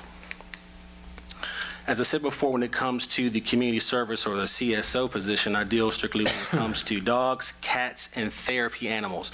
We also in the town now have chickens, which we were when it comes to the wildlife that the town really does have a wide variety of, which is kind of unique in its own way. We deal with deer, we also deal with wild turkeys and snakes, skunks, raccoons, a lot of skunks, and a lot of possums. Yep. Yep. So typically when I get a call through dispatches, either deal with that version of wildlife or a domesticated animal. I rarely knock on wood, have not dealt with a chicken call so far, except for the 2 chickens that's been over Burger King running loose. I was going to ask you about that because they're on social media a lot. They those are. chickens. They are. And goodness gracious, I have tried everything, and they're just chickens. You know, they're just hard. I assume they belong to New York Pizza. Who knows? I mean, It gets kind of. It is an interesting tool when you get an actual call that says, hey, there's 2 chickens running loose over here nearby Burger King. right. Or nearby the pizzeria, and you're trying to imagine yourself chickens running across the road. Right. Well, maybe they won't cross the road because KFC would be bad for See, them. there you go, KFC. So if you see the actual chart graph here, I'm going to elaborate on just 4 I asked topics. Councilman Mullins, did she think that the chickens escaped out the back door Kentucky Fried Chicken? You know, She didn't think so. I don't think so. I think they're on the right side of the road. I tell you, if they got away, that would make the true statement on why them 2 chickens crossed the road. For time constraints here, I'm going to elaborate on 4 topics, which would be the animal ordinance, the cruelty, the dog at large, and the injured and sick. When it comes to our town ordinance, like I said before, the primary cause come down to really much dogs running at large, okay? And that pretty much comes down to where people will either let their dogs loose off the leash, or they'll get loose and they'll run around in the actual town. Very rarely do I find a lot of cats doing that, because most cats kind of stick together and kind of group together on that one. When it comes to cruelty, which, as you see here at that lower part, there's section there. Cruelty deals with more of the complaints that are kind of rising in our actual area, that deals with the willful, inflicted, inhumane injury to an animal. We're also dealing sometimes with torture when it comes to animals, which is very, very sad. Also depriving an animal of food, water, or shelter, or even emergency veterinary care. So when we get calls of that particular nature, we try to intervene as fast as we can, because animals do not have a voice, so we have to act on their behalf. I think it just cut off on me. Thank you. I appreciate you. And for the last one here, which would be for the dog at large and for the injured sick, as I said, that kind of conferences everything. So when you have an animal that's dealing with a cruelty situation, we want to get them to the vet as fast as we can. And of course, you're going to see right here what is our biggest issue when it comes to dogs running at large, animal ordinance calls. So these are our partnerships that we partner with when it comes to animals that are sick and injured. So we normally typically deal with the veterinarian hospital, which is also in partnership with Pet Vet on the other side in Roanoke County off of Electric Road. When an animal after hours, when they're closed, we will normally take them over to the emergency veterinary or for EVS. Worst case scenario, we do have permission to take them up to TEC, up to the Virginia Maryland Veterinary Medicine for care and for treatment. And we're also a member previously of VACA as well. So how does the Community Service Division handle when it comes to wildlife? Like I said earlier, we're very limited on how we deal with wildlife. And if it's something like a bear, we will deal with it the best way that we can. But typically, normally what we do is try to give them an actual number, or we'll call Game and Inlery and have them come and assist us with that. When it comes to people, and I've received calls, or they'll say, hey, there's some raccoons in my basement, or there's some skunks in my basement. What do we do? We're typically given an actual number to contact, because we do not have the facilities or the resources to constantly trap those particular animals. Now, on the other side, when it comes to the community resource side, I also deal when it comes to schools. I'm a supplementary resource officer, and I typically deal with W.E. Cundiff Elementary as well as Herman L. Horn. As Jenny spoke earlier, along with the deputy chief and the chief, we also do security checks. The security checks for the school is a little more different. They're myself, along with other officers, will walk around the perimeter of the school. We'll go into the school, speak with the staff, and see if there's any kind of security issues or concerns that need to be addressed. And we normally typically do that every day. And then when night shift is here, they'll normally come and do an actual check of the school as well. As you read further down, it does say that we do have a Raptor alert. That is a program designed for the Roanoke County school system. And basically, it's a lockdown procedure that in the event that the unthinkable should happen, we do have the ability to lock down the schools to protect the students, because they are our future. So as you see, once that system is activated, we have a reunification area design, and it's listed under I Love You Guys. And that's basically there. It was based on, excuse me.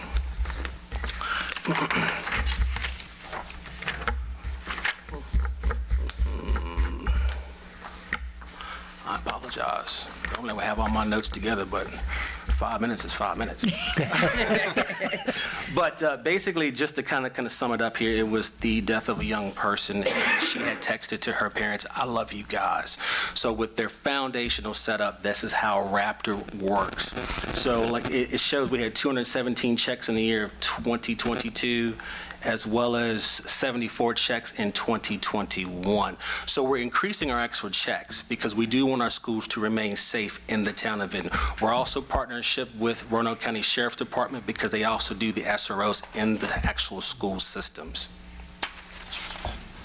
So for community events, everybody loves the community events. We have the Coffee with the Cop, which will be happening tomorrow.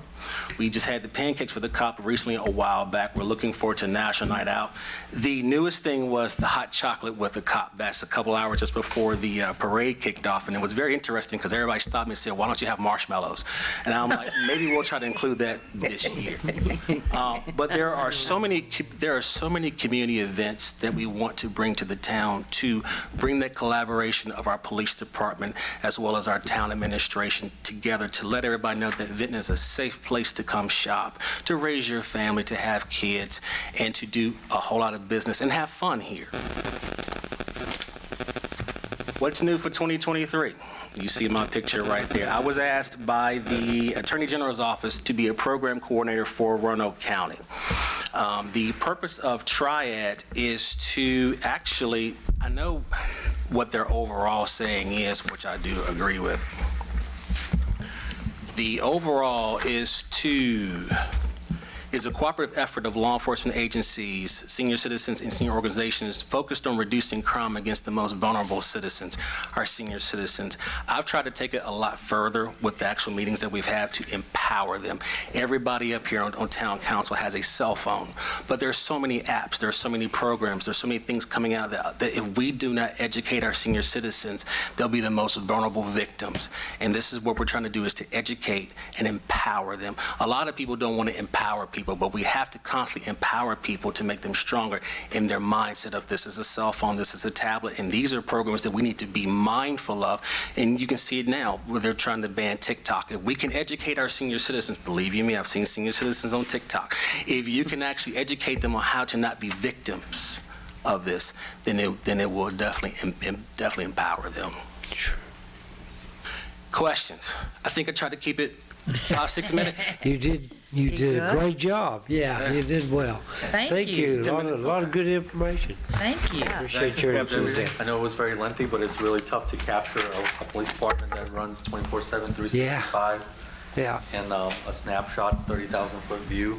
If there's any questions, certainly we can answer it. If there's anything that we are missing in the presentation, we can surely include it in the future. But I certainly appreciate all your time, appreciate the town for allowing me to essentially take a good portion of council meeting to be up here. Thank you all.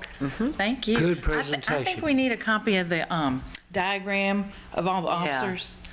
Yeah, that would be good. Yeah, because I feel like I don't know everyone. I mean, and I want That's to. kind of the idea So- for the presentations. As we continue with presentations to you all, different officers will be up here presenting to you all. So Awesome. in essence, the full complement of the force will be up here from the chief on down to the line officers presenting our data. They are expert matters. They're the ones working.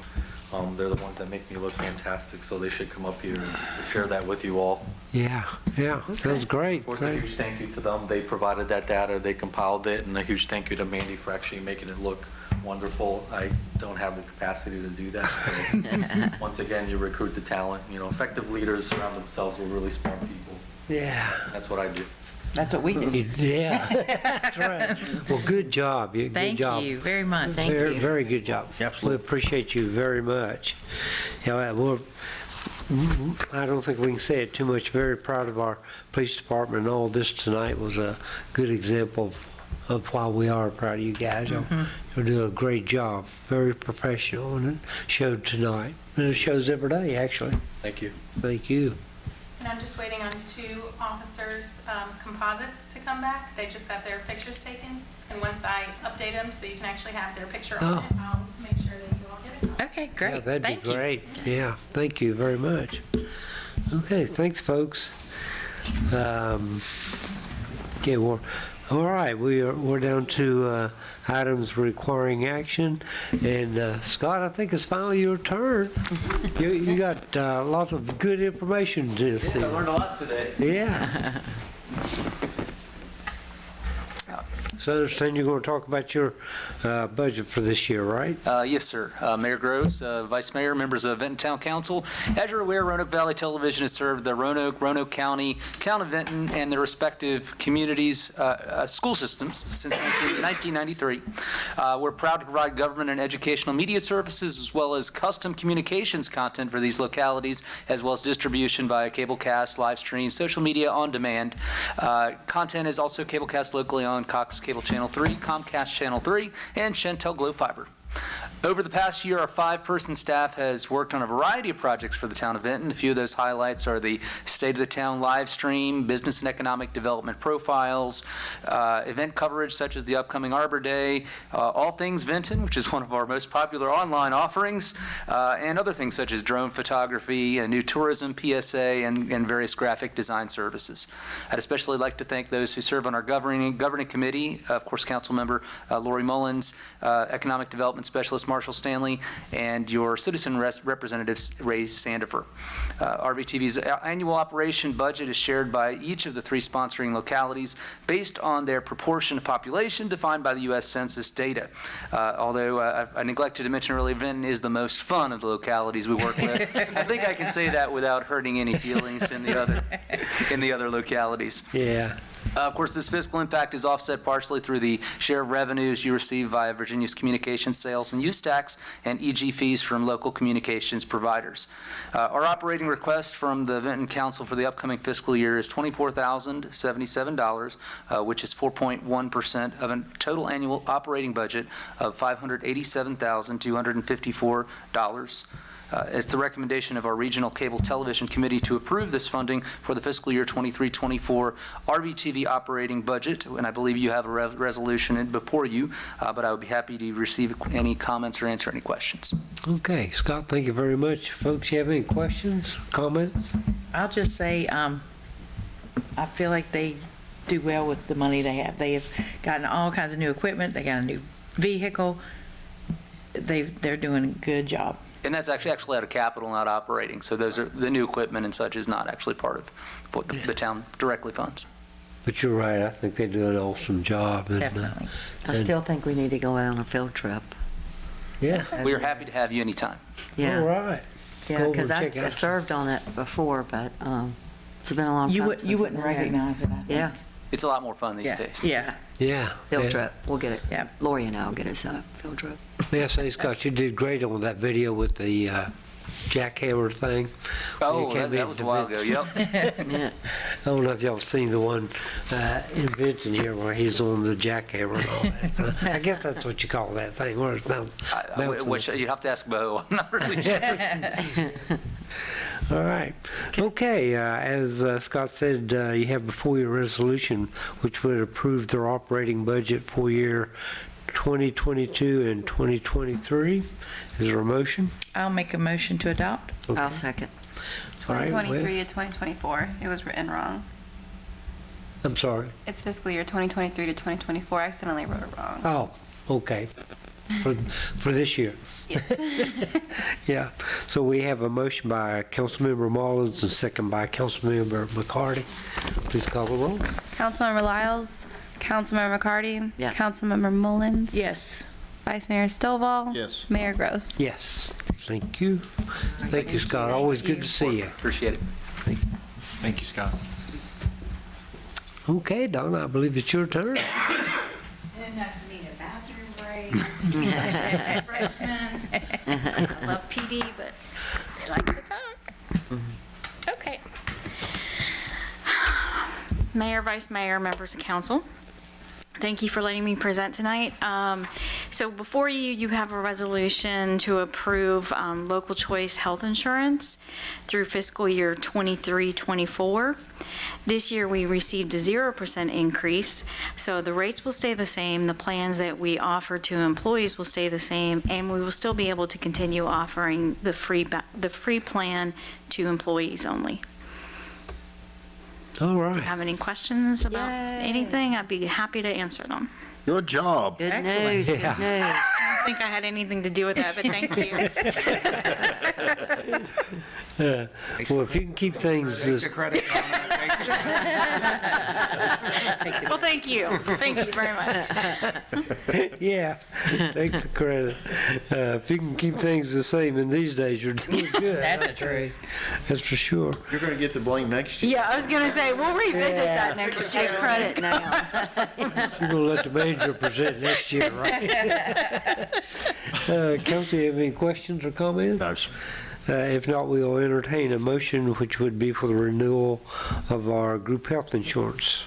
I'll make a motion to accept the resolution. I'll second. Okay, motion by Councilmember McCarty, second by Councilmember Mullins. Please call the roll. Councilmember Lyles, Councilmember McCarty, Yes. Councilmember Mullins, Yes. Vice Mayor Stovall, Yes. Mayor Gross. Yes. Thank you. Thank you. Thank you Donna. very much. So we're down to Town manager. town managers projects. Okay. Pete, I guess you got about an hour or so worth of projects to update us on. I just have a couple quick. I'll second that.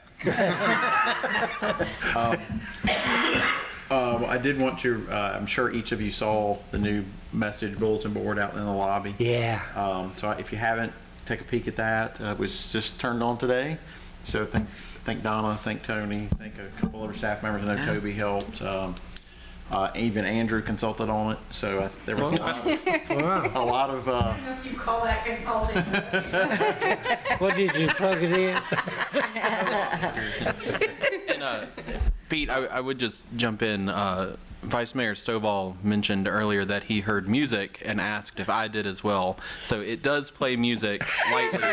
So it is not a religious experience or a hallucination. I thought I was losing it, and then to concur with him, that didn't really help me, so I'm glad he asked you. I wanted to make elevator music. Yes, it does play music lightly. So if you're hearing that, Okay. Okay. Good. we all hear it as well. I'm glad I still got my hearing and I can hear it that far. Through that wall and out the hobby. And then just two other items. These are finance related. Just wanted to mention that personal property taxes have been printed and mailed. And next week, real estate will go out. These, you will receive these for those that are watching online or watch this later.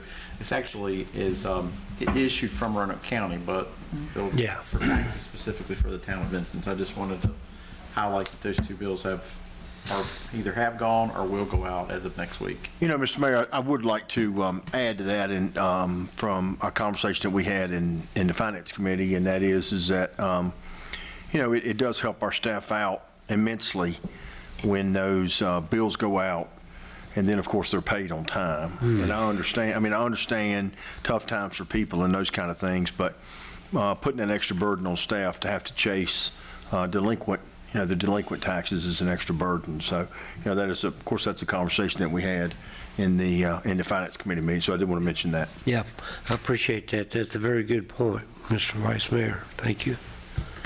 That's all I have. Thank you. All right, very good, very good. So, Donna still won.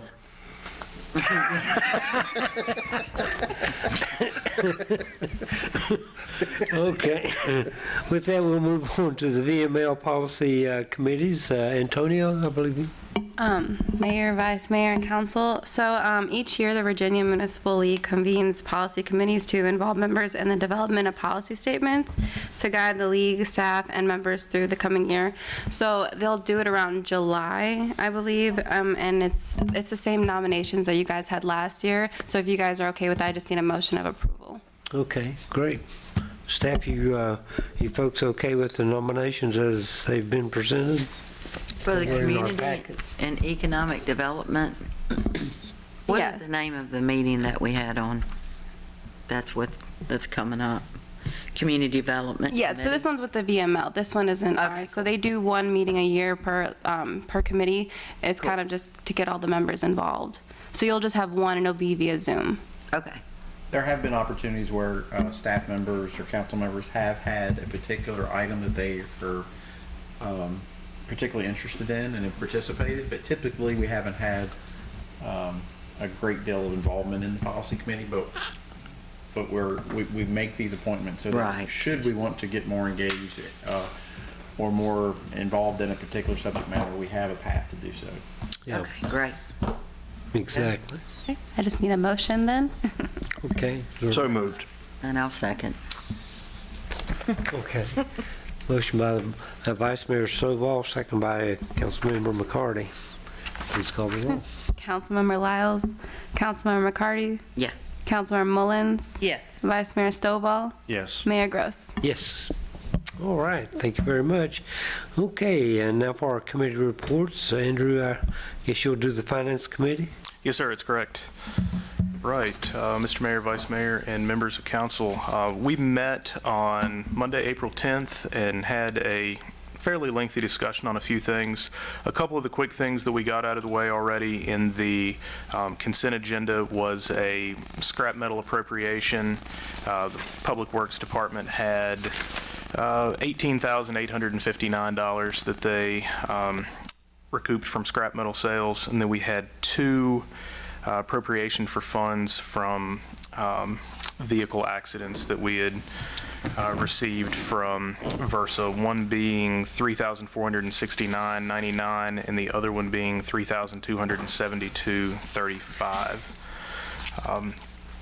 Beyond that, we discussed different groups that request funding for the town, and had a list of those. We have already approved, or the Finance Committee rather has approved going forward, funding for the Vinton Dogwood Festival, Christmas Parade Awards, the William Byrd High School After Prom Committee, the Vinton Area Chamber of Commerce, Boys and Girls Club Southwest Virginia, the Vinton Volunteer First Aid Crew, and the Roanoke Regional Small Business Development Center. There may be a few more requests for funding that come in, but those are the ones that have already surfaced and been approved. So beyond that, we took a look at financials through the month of February. Things like they have been all year remain well. Our total cash on hand is just over $6 million in operating expenses. Just about $1.5 million of that is restricted, and we have got $5.3 million in total investments. So we've talked before about that money, constantly working for us with the rate environment we find ourselves in. So that money split across 3 institutions that are earning excellent interest rates, given the environment that we find ourselves in. Do you all have any questions about anything? Council, questions? Good job as usual. Yes. Comments? I'm good. It's a pleasure to serve on the Finance Committee when you have reports like that. You guys do a great job. Absolutely, thank you. And we did have a preliminary budget discussion, and I believe we'll talk more about that in the work session this evening. So, all right, thank you guys. Thank you. Okay, folks, you've heard the financial statement report for February. Is there a motion to accept it as presented? I'll make a motion to accept it. Okay. I'll second. Motion by Councilmember Mullins, second by Councilmember McCarty. All in favor, please signify by saying aye. I think we can do that on a voice vote. All in favor? Aye. Yeah. Aye. Those opposed, same sign. Okay. Community Development Committee. Nathan, it's your turn. Finally, right? Good to see you. Good stuff. See you too. Yeah, good evening, Mr. Mayor, members of council. So just going to briefly go over some of the items of discussion from the second Community Development Committee meeting. So the first matter of discussion was about the Shared Dockless Mobility Operations Program. That's just fancy jargon for the e-scooters and e-bikes that are now present. There's some on Mountain View. I saw them this morning and was Okay. disappointed after I know. we were talking about that I before. know. So to prevent what we actually see in Mountain View right now with them just laying around on the side of the road, we're hoping to come up with a solution to that so that we don't have rogue deployments or improper parking of e-scooters. So as you know, Bird has been the only sole legal operator in Vinton since 2020 when we started the program. They actually have opted in the present to not renew their permit for this year. However, it's not a full stop non-renewal. What they presented to town staff is a proposition for us to potentially reduce our current annual right-of-way permit. So right now it's $1,000 per year to operate one of these programs in the town of Vinton. Based on the numbers that they submitted to us, they're actually not making any profit operating in the town of Vinton. I think they actually are in the negative around $980. So them paying that $1,000 permit, I mean, it's negative for them. It was positive for us because it's another micro mobility. It's another means of transportation for our residents or people coming to visit Vinton. However, I believe it's a fair ask for them for us to look into possibly reducing it, because when we set it at 1,000 back in 2020, we had no benchmark to look at. We were looking at places like Charlottesville and DC and Richmond, but we were like the only town in the state of Virginia of our size that we're even trying to develop a formal program to regulate these scooters. And usually it's due to our unique nature of being so close to the city, which is a built-out urban environment that incentivizes this kind of travel. So what they're proposing, in addition to us reducing the permit fee, which we can talk about that in a second, they actually won't, if we decide to reduce the permit fee and we can find that number and they do decide to renew the permit, they actually won't even come and deploy them in the town anymore. They'll just be paying us to have the permission to come pick them up and redeploy them in the city, because based on their data, I think less than 5% of travel or 5% of rides were originating within a town. So 95%, and I want to give you all numbers, and Bird is working on seeing that data to us, but most all of the rides are actually occurring outside of the town of Vinton and Roanoke City and then ending here, but there wasn't a lot of rides originating here and then ending up somewhere else. So really it's just their staff coming and taking them and bringing them back to the city, and then either our residents or city residents driving them across our border, leaving them here. And it's so really what they're asking for, which I'm glad they still want to renew the permit even with the reduced costs, is to have the permission to come into our town and retrieve them, which I know we'll have less money with the permit fee. However, it will actually be less cost on staff time, because right now we have more trouble with scooters that from other companies like Bolt and Spin and Lime that die at the border because it's geofenced when it crosses the city limits to the town. When they go down to either get braked or go to a low speed, people just ditch them, but we still have to deal with it because it's already made it across our side. So it actually would be a less on staff cost burden for us to renew the permit and allow them to come into the city, our town, and retrieve them. And it's been great working with Bird. But if there are parking issues, like the ones on Mountain View right now, we can report it to them, and they usually come and get them within 15, 20 minutes. So, Oh, wow. yeah, it's been really good working with them. So that's great. That's what I was going to ask. I didn't know you could get them in the city and come on. I wondered about that. I wonder which one stopped. Yeah, right. Yeah, only because they were permitted in the city and the town. Okay. But they were the only sole operator permitted in the town for up to this point, and they haven't renewed for this year yet. But Lime and Spin are not permitted in the town, so you may see them near PFG or Cargill. Right. That's because they've made it across, or someone has just pushed it with their manpower to get it. Right. When they probably didn't realize they couldn't go into the town.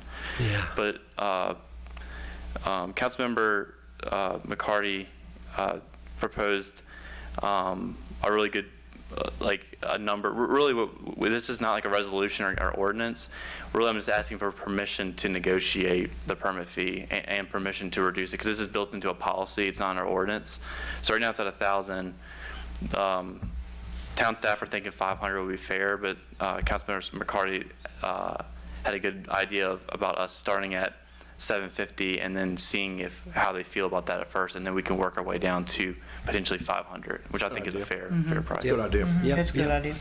It was very good, yeah. So there's not an action, but it's permission to change the policy and begin negotiations. Right. Yeah. Okay. Right. The next thing we talked about, was there any questions on that? E-scooters? We need to, we're trying to clean it up. And if you read, the city's having troubles with the parking as well, so we're trying to combat that here as well. The next thing we talked about was Vinton Downtown Historic District, or the potential for a Vinton Downtown Historic District. So we had a lengthy conversation about like what that means, because there's a lot of different ways that a town or city can develop a historic district. You can be highly restrictive or least restrictive. Our main goals for the town in investigating this actually has to do more with an economic development perspective for businesses and property owners downtown, and also in light of the Cundiff sign, the original Cundiff sign that you may see in old pictures that's currently at the former Cundiff Pharmacy. The Virginia State Code doesn't allow you to have the word drugs or pharmacy on a sign at a location that actually doesn't sell drugs and pharmaceutical products. So in order for us to relocate that sign downtown, the downtown area would have to be designated as historic district. So that's one facet of the potential of looking into this district overlay. Secondly, we found that if you're if you have an established historic district, structures within that area can actually tap into historic tax credits, which we're seeing with a lot of our economic development projects, such as Rolling Cook, Billy Bird Apartments, Gish Mill. Those are really in terms of econ dev incentives, historic tax credits make projects way more financially feasible.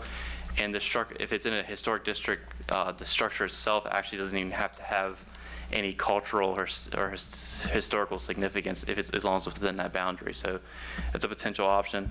What we are not proposing are any kind of architectural review boards or any kind of design review committees and trying to control the way properties would be able to be designed or constructed. This would purely be just for one, to see about the Cundiff sign, and two, to investigate all the economic incentives that would come from having that historic overlay, but it wouldn't be into investigating the option of an architectural review board. So we're looking into contracting with Hill Studio. Their staff are specialized in reviewing these kind of tasks and looking into having that historic, potentially having the historic district in our downtown area. Finally, we looked at or discussed the Vineyard Road corridor study that our department's currently doing with Aardvark. And so this is Vineyard Road from Hardy Road, Vineyard intersection near McDonald's, all the way down to Clearview Manor. If you've been through the area, it's relatively unsafe for pedestrians. There really are not a lot of pedestrian accommodations, but we're working with Aardvark staff to look at the corridor, see how we can improve vehicle movements, and potentially provide for future pedestrian accommodations like sidewalks, and working with all of the private property owners along that route to potentially alter the current access on and from their parking lots, which would also improve pedestrian safety, and it would improve traffic flow in the area as well to make it more safe. They're hanging right off of Hardy Road right there at McDonald's. And I mean, I guess they see a straight stretch. It's like, you know what? They're flying. I mean, it's like the machines are still going to be at Rosie's and they're going to be full of money. 5 minutes ain't going to save you anything. I mean, if you need a burger or something, but I mean, they fly. Yeah. And the ABC store's not closing. I mean, what the time of it is. But anyway. And Rosie's, we actually been talking about this study since 2019, and the Aardvark staff have gotten the capacity to start looking into like being able to execute this, and they're actually looking into using their own funds to hire an engineering firm to do a feasibility study and engineering analysis. But we started looking at this when Rosie's was first coming into Vinton, because we knew that, and the Lancer lot renovated with with the ice and the new levels and the new gym, because we knew that it would there'd be a lot more people using that road, and obviously with Rosie's that increased the traffic a lot on Vineyard Road. Thankful to Aardvark, and it's on their work program, and which was approved this past month. And the next step in the study would just be having an engineering firm to actually see what's feasible there and what grants we could apply for. But pedestrian safety is number one, and vehicle flow and safety is obviously another priority. Other than that, upcoming events is Arbor Day that Fayla mentioned on April 28th. The Roanoke Regional Housing Network is having our housing symposium at the Vinton War Memorial on May 10th. And then the DAR, the Daughters of American Revolution, the recycled bench dedication is on May 25th. Yeah. So, All right. and your questions? That's all I have. Sounds Thank you, good. Nathan. Thank you. Lots of good information there, Nathan. Thank you. Good job. Okay. All right, folks. Moving right along. We have comments from council. Vice Mayor, you want to start us off this evening? I just got one thing, Mr. Mayor, and I want to say congratulations for the state of the town. It was a great event, and you did a great job, but it's just nice to sit there. I'm sorry? Thank you. Oh, you're welcome. It was just nice to sit there and realize I get it, and you made a joking comment about it that, we received the accolades, but I know staff probably it's like, okay, but I mean, truly, and that, that quote that I said tonight, you sit there and just look at everything, and I'm proud to be a member of this team, and, proud to be on town council, and I'm proud of the forward thinking that we have, and the legacies that we're leaving, and that, the dedication and hard work of every single employee of this town. But you did a great job, by the way. Thank you. I appreciate that. The credit all goes to those folks that helped prepare that speech, and actually the whole morning. And like I say, the staff, there's a lot of folks involved in that, but of course Marshall and Pete and Chastity and Cody and I shouldn't have picked out any in particular because there was a lot of folks involved. Antonia was there also. Yeah, good morning. Mm-hmm. Ma'am? Sort of piggyback off of that, after tonight especially, I'm just proud of our police department even more so because people see them on the road, but there's a lot behind the scenes, a lot they have to do nonstop and make sure all the paperwork's done for, other bureaus watching you and needing the information, and I appreciate the hard work. Thank you very much. Thank you. Yeah, you're right. Ma'am? I too appreciate the police department and the education that we learn through everything. It is cool to know what people do. Mm-hmm. It gives you a whole nother perspective. And, I don't know, we're family here, so I hate hearing about things that they have to do with animal cruelty or, any type of things like that. So hats off to that. And my shout out for the restaurant tonight is Our Daily Bread. Yeah. Went there, it was great. Good place. Mm-hmm. Good place. That's all. All right, thank you. Since it's late, Mike, I appreciate your comments, but as I said, a lot of folks worked hard to put the state of the town together, so I want to thank all of them once again. Congratulations, police department. Good presentation. Boy, just makes us proud to see everything that's going on. You guys are really awesome. I think Donna sent out an email that mentioned the passing of Mr. Darrell English, a longtime resident here in town. I think he was 96 or so. He was. Yeah. Yeah, we got to see him on the Yeah, on the Santa Claus crawl. Yeah. It was great. He's awesome. And I had the pleasure of attending a birthday party they had for him last year when he was 95. And it wasn't me, someone asked him, well, what's the secret to staying young and active and everything? And he said, well, I try to walk every day And the good part is, he said, I have a bowl of ice cream every night before I go to bed. Oh, yeah. Oh. So I'm halfway there. I got the ice cream. All right, any other comments? Good job tonight. Very good, very good.